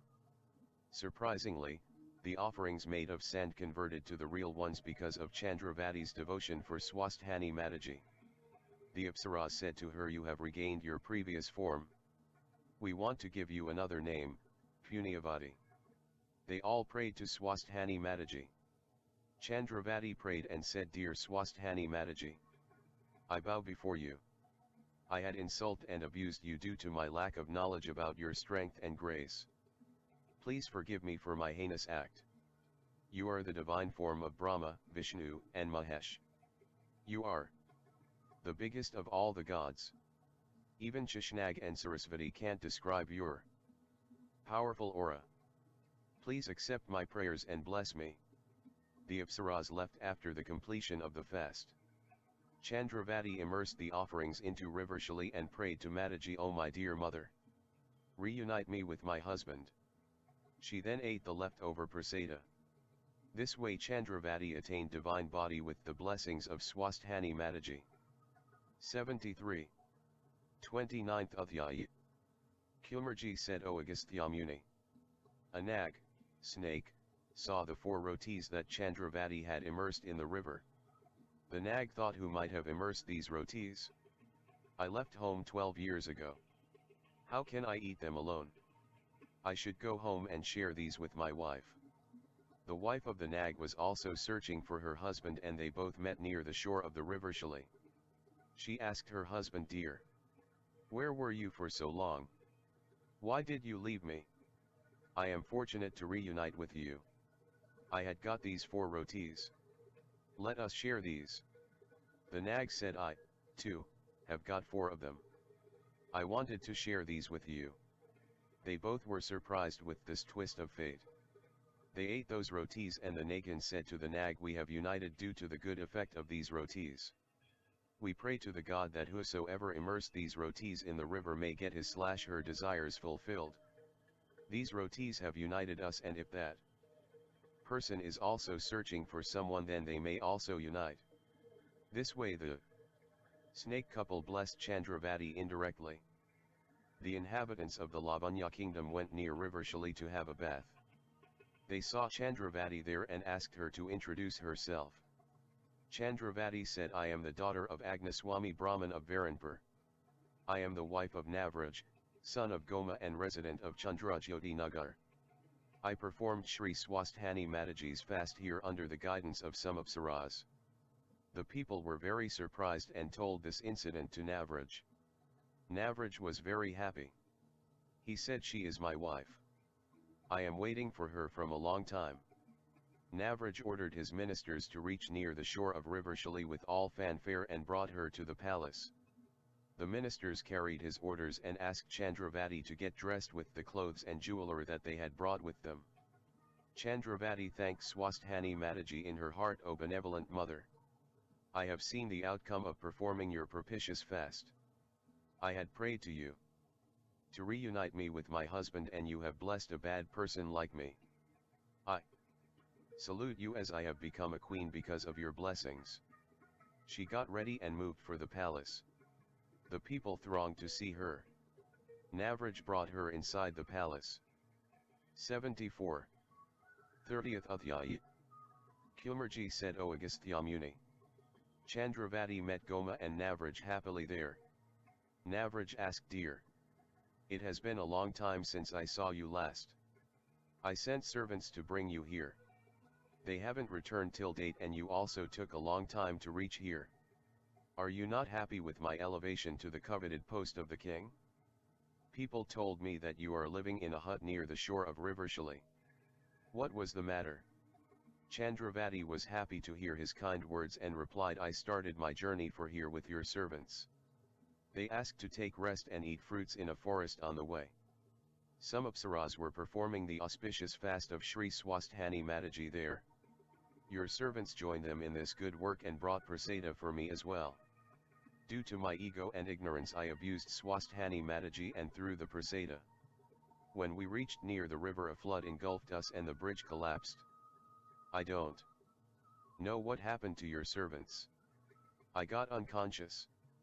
When I regained consciousness, I found myself in a bad shape, ugly and ridden with diseases. One day 2 Kapil Brahmans crossed from that place, and I requested them to bring some food for me from the palace as they were going there for a feast.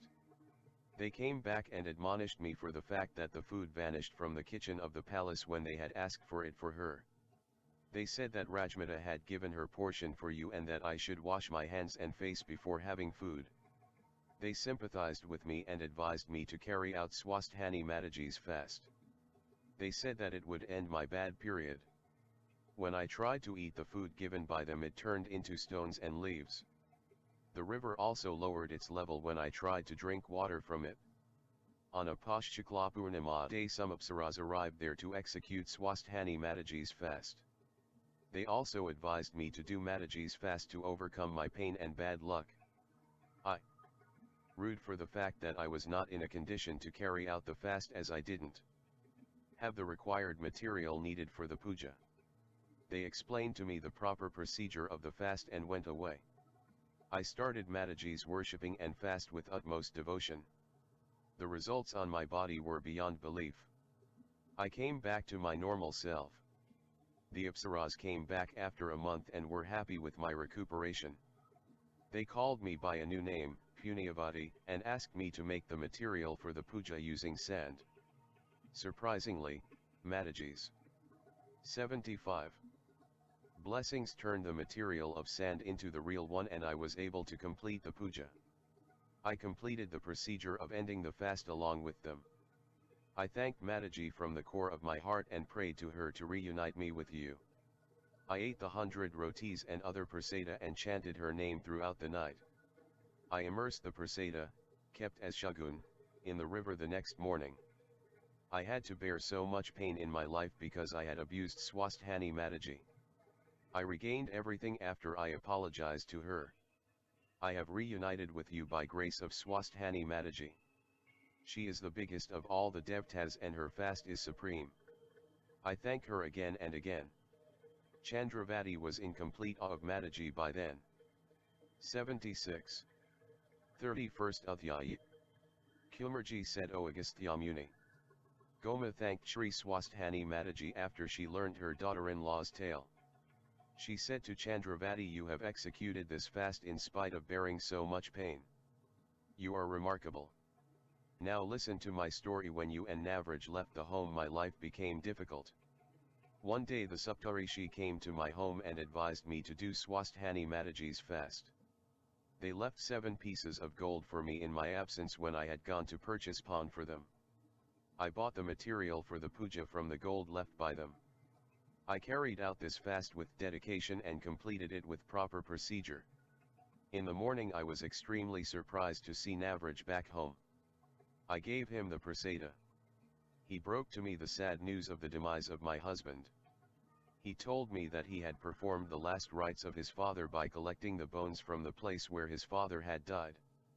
He narrated to me how the water god blessed him to become the king of the Lavanya kingdom. By the grace of Swasthani Mataji, Navraj became the king. Our good fortune is the outcome of Mataji's grace. Mataji's blessings are not limited to this world only. They take us to the heavenly abode as well. Goma shared her story with Navraj, Chandravati, and Lavanyavati, the second wife of Navraj. She advised both her daughter-in-laws to live peacefully.